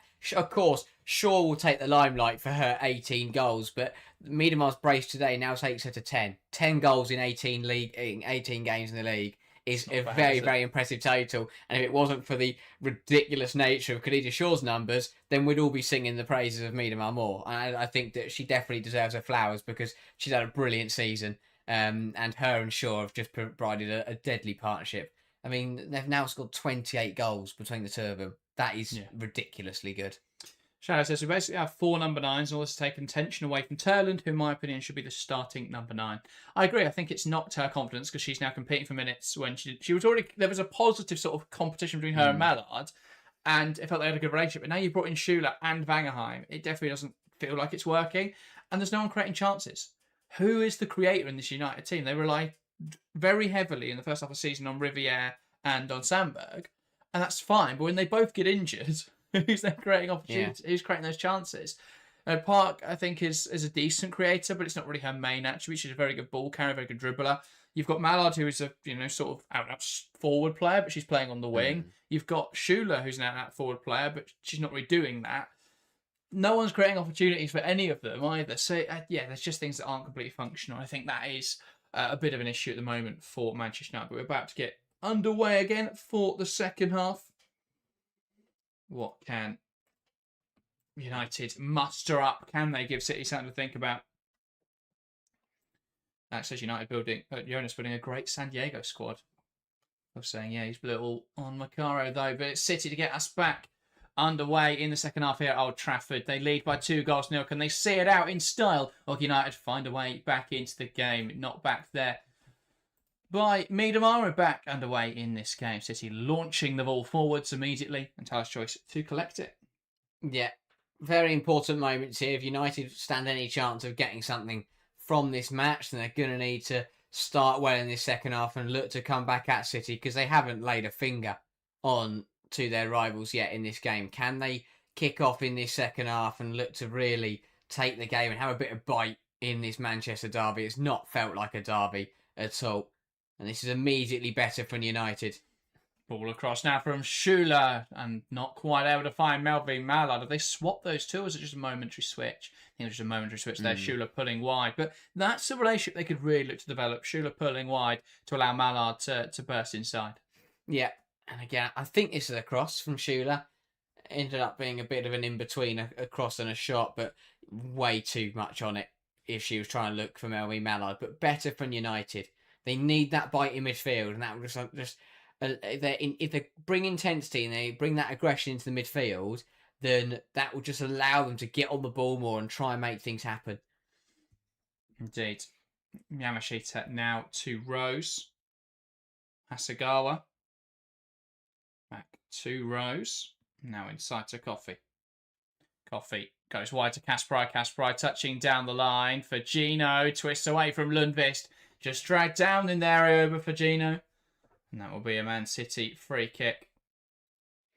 And again, Lundqvist struggling. Don't mind it this time being over aggressive, really, but it's thwarted the attack, which I think is positive. Yeah, better. I think a bit fortunate to get away without a yellow card for putting that for Gino there, but City have really not used that free kick well. Rivier's away, and that will surely be a yellow card for Alex Greenwood as she just takes out Jade Riviere, who's running down the right, and yes, it will be.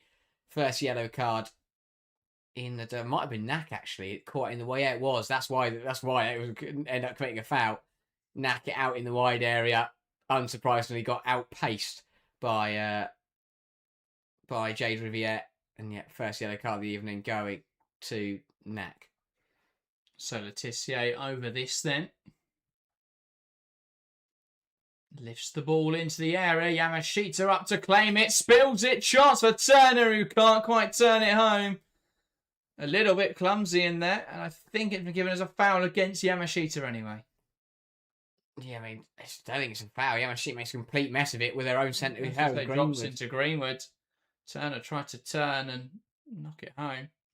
No, I'm not sure what the referee was indicating there. What was that hand signal? I don't know. I think it maybe was more to the complaints of City players that Yamashita just ran into her own player and ended up dropping it. Gets away with one there though. Turner just swiveled and panicked and just swung a leg at it without getting any proper conviction or connection. And just everyone was watching bubble wide in the end. But better for United. I mean, where was this in the first half? They've woken up a little bit. This 3 minutes has been the best 3 minutes of the game for them. City, when leading at half-time, haven't failed to win a game this season. They come forwards again now. Here's Hemp. Lifts it into the box. Shaw can't get there, but Kasparov can. And it's a third here for the visitors at Old Trafford. Manchester United 0, City 3. A lovely move down the left-hand side. Hemp cuts it across the box well. And while Shaw can't meet it, Kasparov can. United in serious trouble here of this being an embarrassing Derby Day result. Yeah, just as you felt United were getting back into this game, City stunning them with a brilliant breakaway. And again, it's really well worked through the middle of the pitch. Firgino gets there before Lundqvist, who steps up. I mean, might have been tight with the offside with Hemp. Initially thought she was offside and we watched it in real time. Let's see it back. It's a great ball in though from Lauren Hemp, who's managed to escape from Jade Riviere. Has so much space out on that left-hand side from Manchester City. It's a good ball in. Shaw can't meet it, but Kasparov, arriving at the back post unmarked, can just fire it into an empty net, and City are in full control of this game. As I say, frustrating for United because they'd started a little bit positively, but bang, just like that, out of the game, and City are in control. I think Turner's got to deal with that. She almost ducked out of the header and lets it go to the back post. I think she's just got to get ahead to it and nod it away. Yeah, again, it's disarray.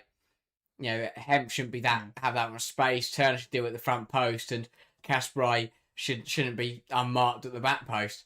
It's just there's the thing for United. The reason why they're so open and conceding so many goals at the moment, or conceding 3 today, is because there are just so many errors. It's not just one player who's stepping up and getting it wrong. It's you look at all the goals and you can at least find 2 or 3 flaws in all of them. Organisationally, all over the place, Manchester United. Ball in behind, looking for Simia Wujo, trying to take on Knack. Knack comes across well, stands her up. And that's out for a United corner. This is a little bit more positive now for the Red Devils. Yeah, that goal will be frustrating because it started well and they look to continue that now. But that goal has really just kind of shut out any hope of getting back in this game. Yeah, it's important for City. That should just kill it now. Based on the way that United haven't really been in this contest. Never know. Get a goal back here from this corner and suddenly it's the same equation as it was when we start the second half. Letitia Lays it in there. Headed back across the face of goal. Can anyone turn it home? Not quite. A Wujo now picks up on the loose ball. Knocks it back out to Letitia.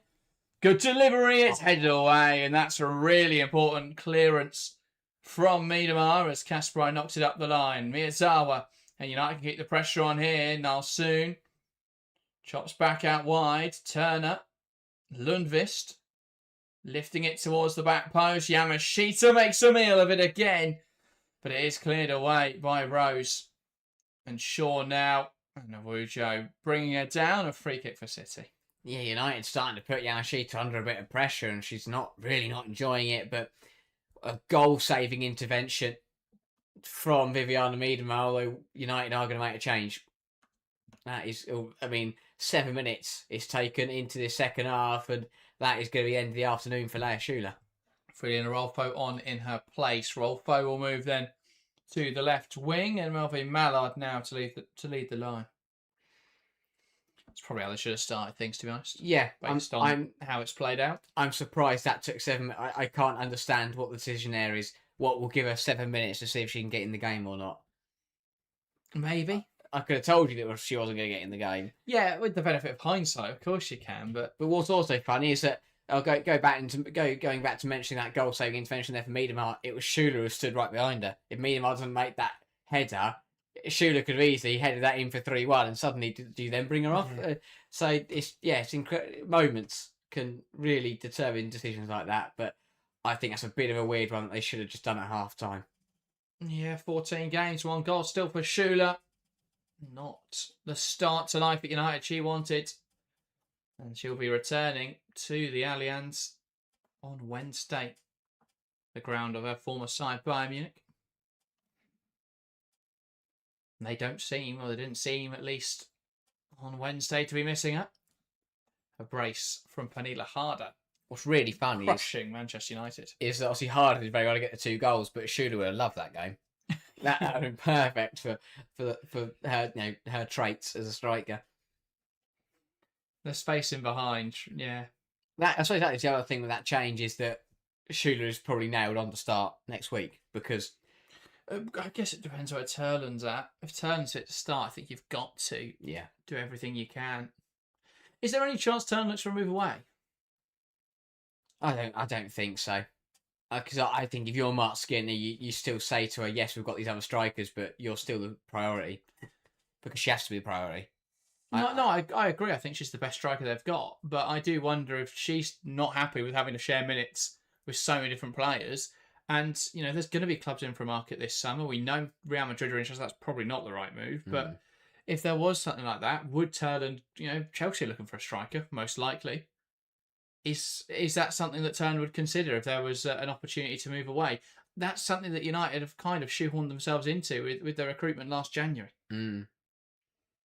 Coffey sending it forwards, now headed away by Lundqvist, and Kasparov seeing it out for a throw. I have to say though, 2 3-0 losses in the Manchester derbies this season would not reflect well on United. And this game's only 54 minutes in. Hasegawa. Now, Miedema, wide to Kasparov. Plays it inside to Hemp, and it's won back by Turner. Poked away by Miyazawa, and a foul in there on Millie Turner. Just got caught, I think, there by Lauren Hemp. Yeah. I did think it was a foul, but now I'm confused because Turner's holding her head. Yeah, she didn't get round. Aftermath. Right. Yeah, that's fair enough. But yeah, the initial one was a foul anyway, and then she just got kneed in the head accidentally for good measure. Yeah, I think that's it's been a big blow having Turner returning and then immediately Janssen getting injured. That's really hurt them. Yeah, no, I don't think it's helped things, and this would be a concern if she had to come off it. Millie Turner. After that knock to the head, they are light again on centre half. Another issue that we highlighted in January that wasn't addressed in the market. Yeah, I just can't imagine Mark Skinner went into the transfer meeting and said, right, I know we've only got 2 fit centre halves right now, but you know what I want? I want 2 strikers. Yeah, we need a right winger and a centre half and a central midfielder, so we should sign 2 strikers. Yeah. I just can't imagine that he did that. But, yeah. Very weird scenario. And it has left him in a very difficult position. Indeed. Looking back at the catalogue of goals, really, for City in this game, Miedemar's brace. Can she find the hat-trick? She'll be desperate to. Yeah. Start hunting down Khadija Shaw. Don't think that's quite going to happen, but yeah. And then Kasparov getting in on the act. Again, brilliant game for Kasparov. What a season. You did a video on her because just been incredible. I think the most important player in this City team. Yeah. Shown there, her attacking intent now in games. And well, when it rains, it pours at Old Trafford. What was a lovely bright afternoon in Manchester has suddenly become a downpour. And I'm not talking just on the pitch. It is throwing it down there now. And United win back possession. Here's Mallard. Can she get the shot away back to Awujo? Can she create space for the shot? Oh, she can, but it's not one that's going to threaten the goal over the bar. Fair play to Awujo because she's trying to make things happen today. Does well, picks up on the ball, manages to skip past Miedemar and Hasegawa. Yes, the effort isn't great, but it's an effort towards goal. You know, when you've only had, 1-2 shots in the game apart from that, it's not a bad idea. Yeah. I don't know where these sudden rainstorms come from. Torrential downfall. It was sunny 2 minutes ago. Here's Yamashita. Now Rose.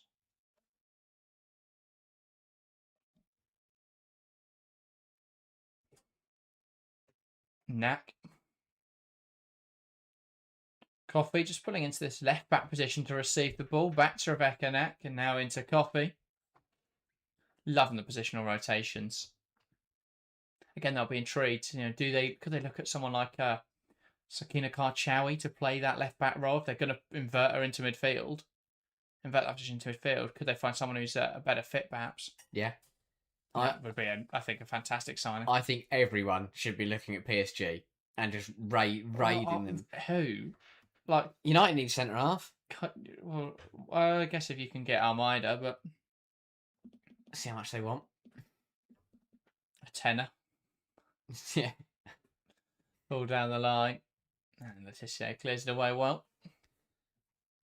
I think Brighton should go get Ganjinga because they need players that take up brilliant. Yeah, they need to take shots. More players that take up brilliant positions and miss all their chances. Man City in possession is Rose looking to the right hand side. Okay, Kasparov trying to play that into Virginia, just getting it slightly wrong. I think this has been the other help for Man City, and it backs up the point of being able to not only being able to rest up, but when you blow sides out the water as often as they have this season, you can then just take your foot off the gas in the second half. I mean, it's what Chelsea were so good at when they just, when they had that, obviously the run of winning the league. Yeah, to be fair, I don't know, like a lot of the teams have blown out the water. Tottenham twice, Villa to an extent. Even then, they shipped a couple of goals in that game, didn't they? Yeah, but not even blown out the water, I suppose. I think they've had a lot of 2-0s, 3-0s where the score doesn't reflect it, but they've looked so comfortable. Yeah, obviously Chelsea, of course, worth saying. Yeah. Absolutely dominant that day. Fajino wins it off of Lundqvist. But no, I get what you mean. They have just been so commanding that it's, I think, demoralising really for the opposition. Yeah. Like you look at the body language from United after the third goal, and it's dejection, and they're looking around at pointing fingers, and they're just looking for someone to blame because they feel lost as to how on earth it's just going through them so easily. Yeah. Fajino. Lovely footwork from Ayoba Fajino. Now plays it inside. Miedemar. Back heel to Hasegawa. They're toying with them and it's a big block or a miss. Actually, Renewing Hasegawa really should hit the target from there. But it's beautiful football inside the United penalty area. from Manchester City. Yeah, again, brilliant. And it really should be 4-0. United, it's poor. I mean, you can't allow. Is that Lauren Hemp in there to backheel the ball into the onrushing Hasegawa, who can then fire a shot away? That is just way too easy. Way too easy. And it's almost like comical defending where Turner there doesn't read the back heel from Hemp, and then Lundqvist, who's following the run of Hasegawa, it gets down. And then Turner and Lundqvist run into each other as Hasegawa gets a shot away. It's an absolute mess for United. Yeah, I can't agree more. Don't have much to add to that. It's just so poor. Turner trying to be a bit more direct now. Mallard does well to make the ball stick. Here's Narsoon. Now Riviere trying to go down the line, and Mallard into the channel, wants to take on Rebecca Knack. Carries inside and takes aim, and that's not a million miles away from Melvin Mallard. Lovely dart inside, just couldn't quite wrap her foot around the ball enough there and find the far corner. Yeah, welcome to the Manchester derby, Melvin Mallard. It's taken us 62 minutes to get in the game, but that's much better. Much better from Mallard. Backs herself, takes on Knack, looks to unleash the effort, and isn't too far away, to be fair. It's a bit closer than I thought it was. Yeah, I think I know she shuffled wide there. She shuffled across well by Knack and Greenwood to make life difficult. We've got to hit the target. Yeah. So many shots now for United. They haven't hit the... I mean, there's not been so many shots, to be fair. 3 shots total in this game. But they've not hit the target anywhere near enough. I mean, they could be currently looking at 2 games against Man City where they haven't had a single shot on target in either. Yeah, 4 shots now after that one. But yeah, not yet hit the barn door with the banjo. That is 180. That could be 108 metres of football across the 2 Manchester derbies where they've not had a shot on target. That is not good enough. Rose lifts it in behind. Shaw will give chase, but Tallis Joyce able to come out and deal with it. And United now will try and play it quickly. Letitia can carry it through lines of pressure. Park does well under pressure. Letitia to Miyazawa. Lovely turn. Feeding the left-hand side. Lundqvist. Rolfo back to Lundqvist, who's dispossessed by Fagino. Inside to Miedemar. One back well. Like I said, they look very tired. Yeah, and I mean, this has been an advantage for City all season over the top sides. And probably a part of the reason why their record against top sides looks so good. But their lack of, or the fact they've played a lot less games and been able to keep their squad fresh. And they've had so few injuries, City. Outside of an injury coming into the season for Hemp, which he recovered from by the turn of the year. And obviously Mary Fowler, she's coming back now from that injury. I think Fagino missed a small period as well. So they've had little injuries here and there, but broadly, most of their squad stayed fit for the whole season. And yeah, I mean, they've been able to keep it like that, whereas you've got every other side near the top has just constantly been losing players. It's even like, obviously they lost a couple of players to the Asian Cup, but they'd already planned for that by bringing in the likes of Coffey, but also no one else got injured. If Hasegawa had gone off the Asian Cup and then Blinkilde Brown got injured, then suddenly, it leaves them in a bit of a predicament. But none of that happened. Fagino goes to the Asian Cup, Fowler goes as well, and they did well to balance that. But if they'd lost another attacker, then suddenly, it could have derailed them. But yeah, it's just they've been able to manage really well, rotate really well. I mean, I'm sure they'll be rotating through the bench any minute now, really. Yeah, you imagine they may look at someone like an Iman Bene. Yeah. Or a Carolyn. Got options. But yeah, I mean, like Shaw as well. I think it's the first season in years that Shaw's going to probably play every game this campaign. I mean, unless they get to the last game of the season, they've already won the league. They decided to put, I don't know, Fowler up front or something. Yeah. It looks like she'll play every game. I think that makes such a big difference. It's going to be interesting to see how they compete in the Champions League. I think they are still a few signings away. Not just, from winning it, but from being able to compete across both competitions. Yeah. I think their squad's still a little bit too light. But they have done better to improve the quality. And I think and the strength of depth. This season, although obviously Shaw's 18 goals is massive, I think that the fact that Miedemar's chipped in with 10, Karen chipped in with 8, it shows that Shaw... Different routes to goal. Yeah. I've seen that from corners as well. It's been a big thing. Yeah, it shows that Shaw doesn't need to play every game next season. so she can play the Champions League games, and then they can rest her up in the league. Ball in now from him, trying to find Shaw, and it's cleared away by Letitia. Miyazawa, Awujo. But they're not over-reliant on set pieces. It's not a situation where if there was a rule change to set pieces or teams figured out how to deal with City on set pieces, here's Park coming forwards, lifting it into the box, lifting it over everyone, that they'd be in trouble. Yeah. So, because they've got other routes to goals. But yeah, just been so good this season. Yeah, for United now, that's back-to-back games at Old Trafford. They've conceded 3 goals in each of them. Yeah. No, of course, they've played 2 very, very good sides in Bayern Munich and Manchester City, but that's still not good enough. Turner, Park. Trying to play through the lines, and that's lashed away by Rose. Lois says, a shame we can't see this City team play current Barca. No, it's going to be interesting to see what Barca look like next season. Bujo carrying it forwards. Let's fly, and that's cleared away. Similar to last season, it feels like a situation where we're going to see loads of players leave again. And they haven't got much to replace them with. But the longer that keeps happening, the squad can't keep it's not very sustainable. Park takes aim from range, blocked again by Rose, and that will leave it for Yamashita to come and claim. And she's just going to stand next to the ball and wait for a bit of pressure here. But yeah, it's just United looks so fatigued. Yeah. They're kind of in a similar situation, not as bad with injuries as City last season, but they have only got 2 senior outfielders on the bench today. It's kind of the same situation of these 2 clubs just don't have the depth, really, to play in the Champions League as well as the league. Yeah. United turning to their bench. And I think that it's a weird one for United because, of course, and I fully agree that, of course, some finger pointing should go upstairs because, of investment, this, that, and the other. But I still do think that although they are light on numbers, some of the performances, some of the defending across games like this, games like the Champions League, has just not been good enough. And that's nothing to do with not having squad depth. That's just players making errors and not being good enough. Yeah, but again, that is obviously intertwined with what. But yeah, I get what you mean.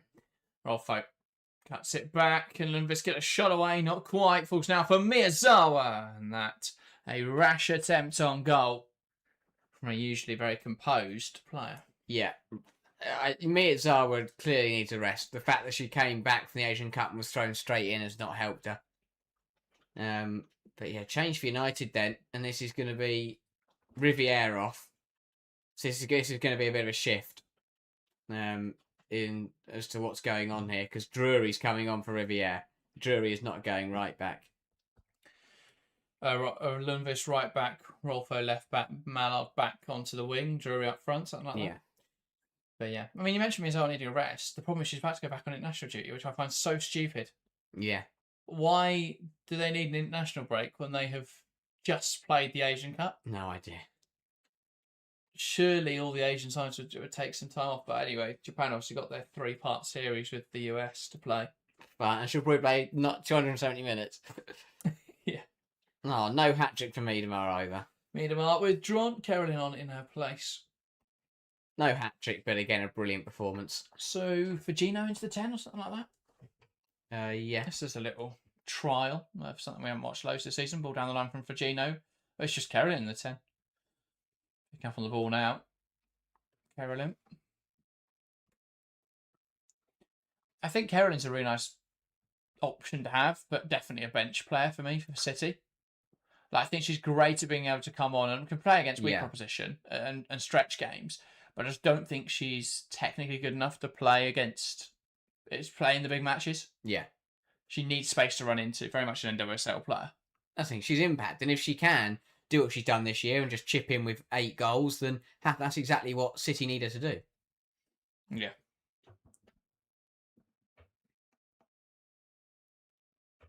I think that's what they've done very well. It's just, obviously, you've got Shaw banging in the goals, but everyone else has managed to put in a decent total to support that.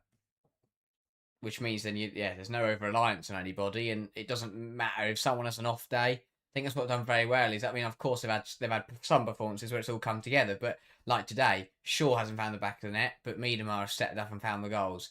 there's been other games where everyone else has gone. I mean, the Tottenham game, Shaw scored a 20-minute hat trick, something ridiculous like that. So yeah, they've done really well, just taking it in turns almost as to who delivers on which day. Indeed.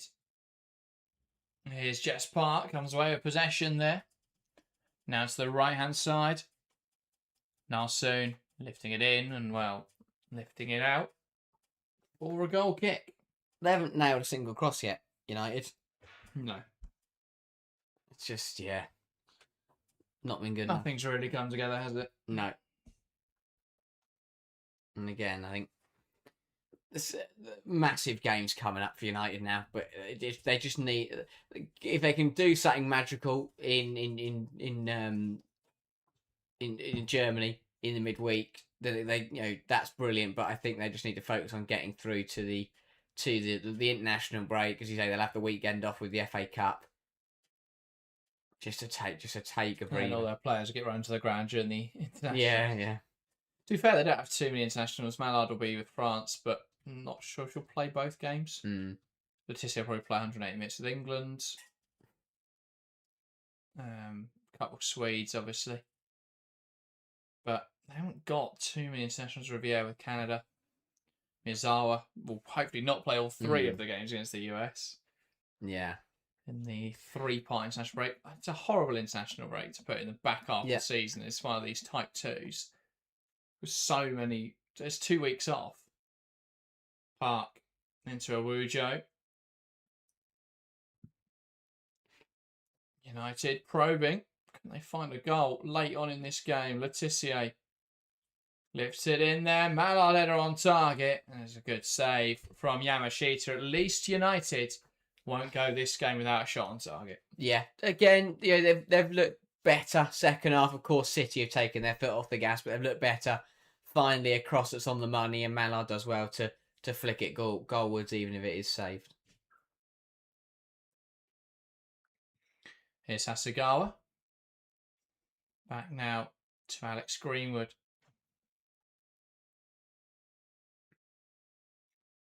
Back again with Yui Hasegawa. Knack.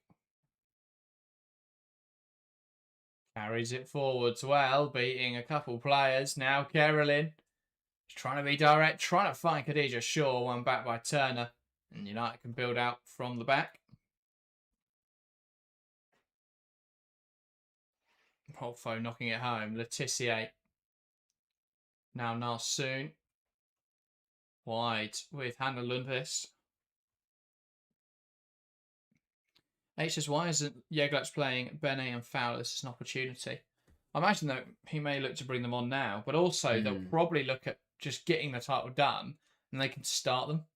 Yeah. Like in the last 2 games of the season, because they want to rest up anyway, so they've got the strongest team in the FA Cup. Yeah. So it's a great chance to win that, especially with one of Arsenal or Chelsea going through in Europe, potentially United, though it looks unlikely at this stage. And you also think with that FA Cup game, of course it is an FA, it's still the FA Cup, but you'd like to think they'd rotate a little bit against Birmingham. I'm not saying they're going to bring in youngsters or anything, but you'd expect that to be quite the rotated team. Like Mary Fowler starting against Birmingham isn't going to, give you... Coons should be starting, that sort of stuff. Drury. Now Park tries to open up for the shot. Back to Rolfo. Can't quite get there. Shaw will probably start, which I think exposes the issue for City of the lack of another striker. I think that's something they've definitely got addressed in the summer. Because I know Fowler can play there, but Park lifts it in there looking for Mallard, but you don't want to have that same situation that they had under Taylor, where it's like, oh, okay, well, Fowler can play there. Oh, but then Fowler gets injured. And you put someone else there and they get injured, and then the wingers all get injured, and everyone's injured. And you got a front three of Coons, Murphy, and Virginia. Yeah. Exactly. Back now with Greenwood. Knack. Who have they got on the final day, City? Like, if they've already won, that's it. Just like West Ham. Just think like resting up and. Yeah, West Ham away. So that's a nice one. Just a bit like. Lovely place to lift the title. Dagenham. Oh dear. Double change coming from Manchester United. That is Gary George, and it is Anderson. United just giving players minutes now. George will come on for Turner at centre half. Smart. Turner obviously back from injury and has struggled. George back from injury, so nice to get some minutes. Jessica Anderson on for Narsoon. So United have kind of just given up on positions at this point. They're just putting players on the pitch. Yeah, Narsoon struggled. Now with Miyazawa, who takes aim. It's a bit of a mess of that one. Park, by the way, has gone into midfield. Anderson's the right way. What is the sense in bringing off Narsoon rather than bringing off Miyazawa? Narsoon's not played very well, but she's not presumably going to start in the week. Or even if she does, Miyazawa is... Well, yeah, exactly. Miyazawa is surely going to start over her. Alongside Ziggy Opti, Yeah. and then either Narsoon or Awujo in the 10, in which case just take off whichever one you're going to play on midweek. Yeah, and Narsoon doesn't just come back from a major international tournament. That one seems a bit silly to me. Yeah. I know she hasn't played well, but I think the game's done at this point.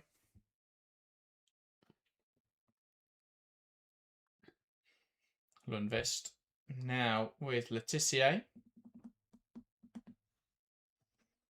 Hermie asks, which Arsenal players would you include in Barcelona's starting 11? Caldente is the obvious one, still. Fox. Yeah. Williamson. Yeah. I think that's it, to be honest. Miyazawa goes down the line. Here's Park. I'd make an argument for Russo. That's a tough one between her and Puyol. Yeah, exactly. But Russo's not been played up front this season. Yeah. She's not getting in there over Bonmati. I'm sorry to Alessia Russo. All cleared away. Well, I guess you can make the same argument about Caldente. She obviously goes in on the left wing, but she's played defensive midfield all season. Yeah, true. And Pina's definitely got to be in there somewhere. I'll just put her on the right. Like Spain, just have to put their attackers in weird places because they've just got too many left-sided ones. I was looking at this the other day. There are no more right wingers. They're all gone. Nat clears it away. Carnery is the... Well, exactly, because Chelsea are probably going to look at a right winger this summer. And it's like, well, Rodman's not really gettable now, attainable, so who? Yeah. But yeah. Short, aggressive there with Letitia. Yeah, I don't think Letitia accepted her apology by the looks of things. No. Trodden on and nudged off the pitch. Yeah. Didn't want Letitia to shuffle back onto the pitch. Yeah, covered a lot of ground. Another difficult afternoon for United defensively, and I think that extends to the likes of Turner, Letitia, Lundqvist. I think they all struggled, to be honest. Actually, I don't know why I'm naming them. Whole back four that started struggling. I mean, Riviere is a bit more excusable because she just come back from injury, but yeah, and she clearly isn't fit enough. But the other three have struggled. Big 10 minutes though. Can they find a goal? Can they give a? So it's a shame. It's a good crowd at Old Trafford. Much better than it was in the week, which is expected. Yeah, it's a weekend game. It's a derby. International break. I thought even with the most, I will see it with the North London derby. Arsenal had 20,000 for Chelsea, which is a bigger game, of course. Yeah. But I think they expect 60,000 today. I saw 45. Okay. Well, maybe 45. I mean, that's still a lot bit. Oh, yeah. That's still more than double. Yeah. But yeah. But there'll be a lot there. That'll be a very, very good game. It's North London derby at the end of the day. Yeah, 1-0 Spurs is going to be the result. We've seen a lot of goals in these first two derbies. Yeah. Will that stay the same way? I don't know. The first one felt more like a derby. Finished 3-2, red card, penalty. Yeah, that's what you get from a derby. This has just been, wow, Man City outclassing United once again. George plays it inside to Awujo. Rolfo looking down the line. Carolyn wins it back. It's out though for a United throw. That says Lehmann gets less minutes at City than at Bayern before. Yeah, she had the injuries, and then I just don't see now where the minutes come for Lehmann.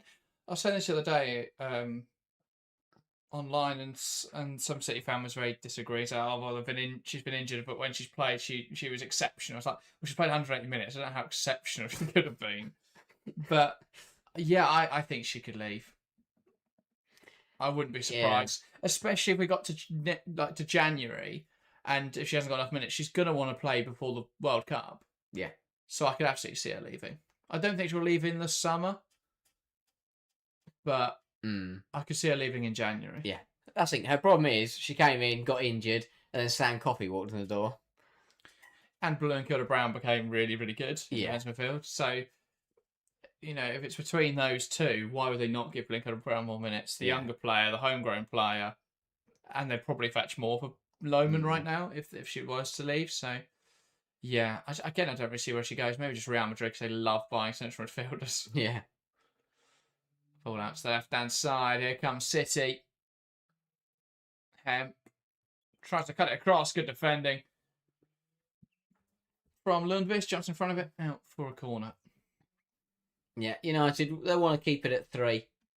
It's still not great, obviously. But they've got to deal with this corner first, which for City this season, they feel like penalties. Yeah.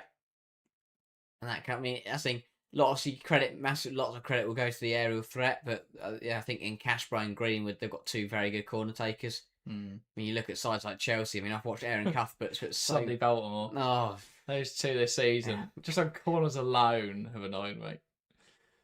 Ball in towards the near post. Letitia hasn't dealt with it. It bounces around. Can Shaw turn it home? A big block in there again. Another corner for Manchester City. Well, it does help if you put a bad ball in and the opposition fail to deal with it. It's not great for Cashbro at all. Put in towards the player at the front post. It's an absolute meal of it. Was it Letitia?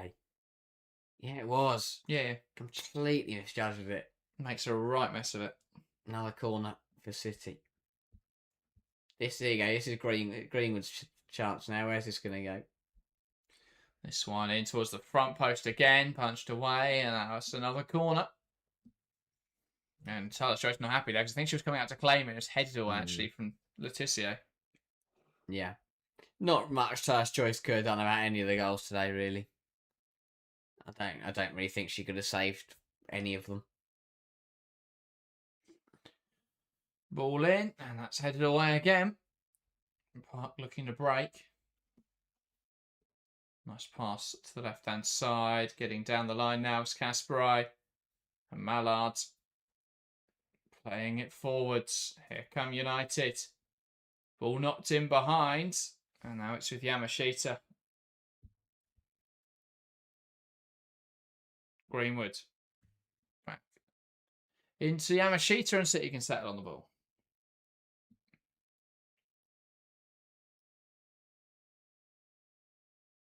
Manchester City now 4 points away from the title.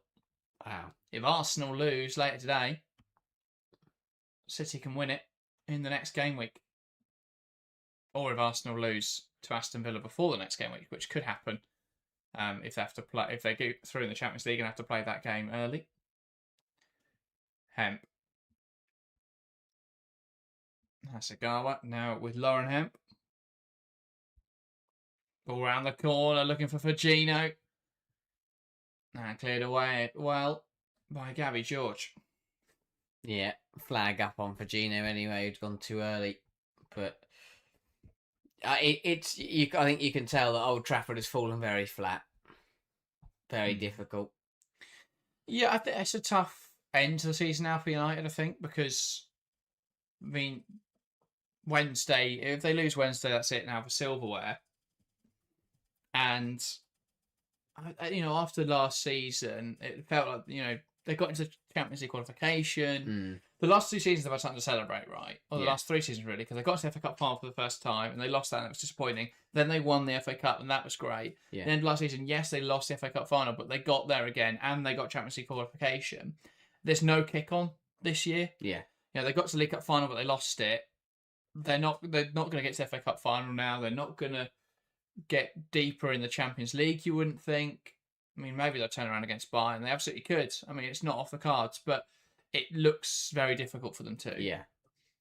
And after today's result, it could be difficult for them to qualify for the Champions League. I will say a bit of a bold take is I think actually not qualifying for the Champions League isn't the end of the world for United. I know financially it could be a problem, and in terms of who they can recruit and what kind of budget they'll be given in the transfer market.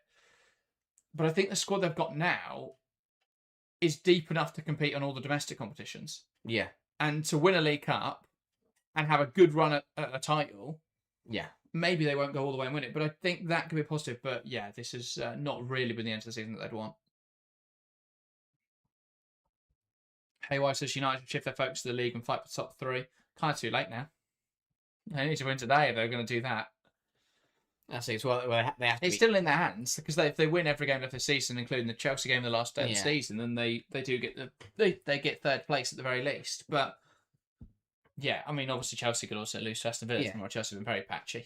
I just think even if they put their focus into it, I don't see them beating Chelsea. And even if they do, I don't see them remaining flawless in all the other games. I still think they've got to slip up in there. United, Yeah. Tottenham away. Yeah. On the 26th, if they don't get through. Brighton at home on the 3rd. Chelsea at home on the 16th. That's not a nice final 3. It's not. No. That's any secret. They've got the worst run, and once if Chelsea win tomorrow and once Arsenal played more of their games in hand, they're going to be in the worst position out of 3, hunting for it. So it's the cards that stay them is there aren't many games there. True. Like apart from the fact that they've got 3 matches left after Bayern. Mm. Arsenal have a minimum, I think, 7 after the Champions League game in the midweek. Yeah. And then they could obviously play a load more if they get through in the Champions League and FA Cup and stuff. So we'll see. Mars says no way in hell United will not buy out. You never know in football. It's a 1-goal deficit. It's definitely not an outlandish thought that they could take them on. Then maybe they'll beat Barcelona. Or Real Madrid. Yeah, or Real Madrid. Sure, making a big challenge there. A little bit late on Leticia. Those two have had a good tussle today. And to be fair, Traditional hasn't scored. That is true. Somewhat worked out. Yeah, that is a good point. But yeah, I think even if United do get through to the semi-finals, that Barcelona 2-legged tie could be a bloodbath. Yeah. At this rate. United with a throw now on the near side. The Youngsters have brought energy. I'll say that. Yeah. No, I'm not going to... it's not anything crazy. I'll go and start them now. But they have come on with energy as we watch Freddie and Rafa Fracture. Wujo kick it back off the pitch again. It's what you got to do, though. I mean, you look at City last year during their crisis. They backed players like Pryor and Murphy, and now they've become part of the squad. I mean, less so under Andre Eglerts, but they have... I think Murphy would have if it wasn't for the shoulder injury picked up on the first game of the season. Yeah, true. Because I think she would have played more minutes while players were still out injured at the start of the campaign. Yeah. And Pryor, I mean, Rose has come in and replaced her, really. But yeah, City do need a centre-half, I think. Yeah.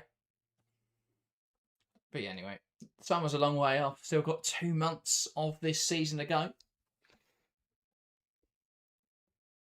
City now with a throw-in. On the far side, Greenwood back to Neck. Yamashita to Rose. Now to Hasegawa. Neck. Into Sam Coffey. And now Greenwood. Neck. Greenwood. Yamashita across to Jade Rose. Rose opening up the body to play inside. Drew does well to intercept, but it falls to Carolyn, who launched it up overhead. And now Shaw coming forwards. City looking dangerous here. 5 additional minutes as well. Shaw knocks it across. Fowler cuts it back in. Kasparov can't quite get there. Falls again for Fowler. Now Shaw to finish the job. Wide of the mark. Khadija Shaw will feel like she should have scored in this game. Another good chance. United just do not deal with it. Fail to clear it. City can recycle it. And yeah, Shaw just dragging this one past the post. I mean, why Rolfo would head that back into the penalty area, I don't know. But yeah, United again get opened up, and City should have made it 4. Tasha's launching it forwards. Sagawa, Carolyn. That was the arm there from Carolyn that sent that forward, so it will be United free kick.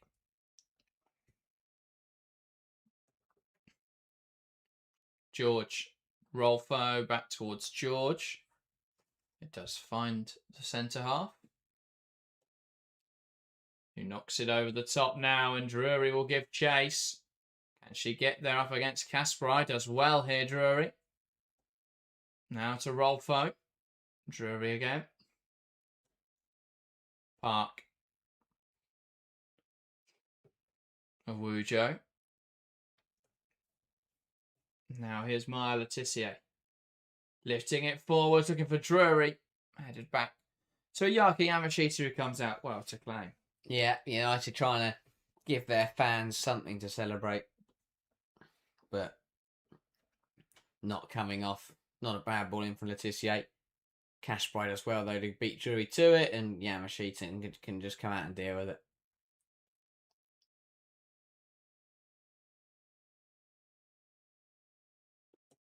Difficult. Very difficult afternoon for United.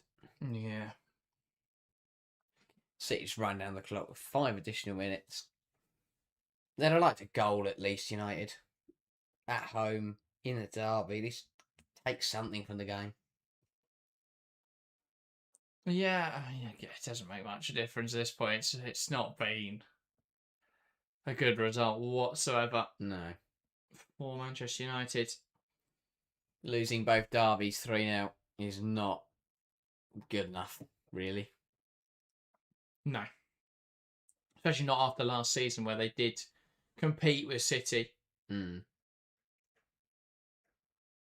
Kasparov thrown in towards the area, headed away by George. Drury carries inside. Real beacon of hope has been Drury, carrying the ball forwards well. And yes, you think, could she have been involved more with all the injury problems they've had? Yeah, I think the last 3 games of the season are too important now. Oh, yeah, of course. But, yeah, could have been given more opportunities off the bench, rested players a little better. I mean, we said the same earlier in the season with Mara Griffiths not getting opportunities. Mallard. Park. Now with Jess Anderson, who takes aim. And it's a good claim from Yamashita. It's another shot on target. Anderson, another youngster, who hasn't had as much involvement as Drury, but, again, has looked bright. Not a bad effort there. Yamashita, though, easy claim. Sure. Wins it in the air, bearing in on goal. Khadija Shaw, a good challenge from George, who used her physicality well. And Shaw here, I think, has landed not very nicely on her shoulder. Just came across George. George used her body well, and it's just, I think, she falls there. Khadija Shaw. Play does continue. Shaw, I think, still down. Ball lifted down the line. And that to Fowler to Greenwood, and they'll play out here. Not much forward than that. Is the final whistle here in this game at Old Trafford. Manchester United destroyed well and truly by Manchester City. United 0, City 3. A dominant display from the visitors. A brace from Viviana Miedemar, a goal from Kirsten Kasparov, capping off a wonderful performance. Really, could have been more for Manchester City, the way they played in that game and the way United defended. Way too open, punished frequently, and City well on their way to the UWCL title now, breaking Chelsea's dominant spell. 4 points needed now, and City will be champions. They could seal it if Arsenal, they could seal it in the next game week if Arsenal drop points to Tottenham. But that is everything. How would you summarise that game? Another dominant derby from City, and as you say, no signs of stopping Jeglerts and his team, and they are all but there finish line truly in sight for United. A lot of work to do, and they are definitely on the back foot now in terms of finishing in the top 3 and securing Champions League qualification. Got a lot of work to do in the midweek as well if they want to try and get through to the semi-finals this year. But yeah, well played City, and yet they are very nearly home now. Absolutely. Well, that is everything from us for this stream. We'll be back in 2 hours' time as we are covering the North London derby. Arsenal taking on Tottenham at the Emirates Stadium. A big game in the competition, in the race for Champions League football. So join us for that in just under 2 hours' time. Looking forward to that one. But in the meantime, go and watch the videos from the week. If you haven't already seen my breakdown of the Wolfsburg Orléans game, go and watch that tactical review, or just go and find something on the channel that takes your fancy and fills that little time until the next game. So go and get something to watch. If you haven't already subscribed, make sure to do so. We're on the road towards 10k, and we are almost at 8,500. We're one short when I last looked. Let me have a refresh, see if we've hit it. We have not hit it. So one more person subscribe for 8. It's on 8499. So go and hit that subscribe button and get us to 8.5k.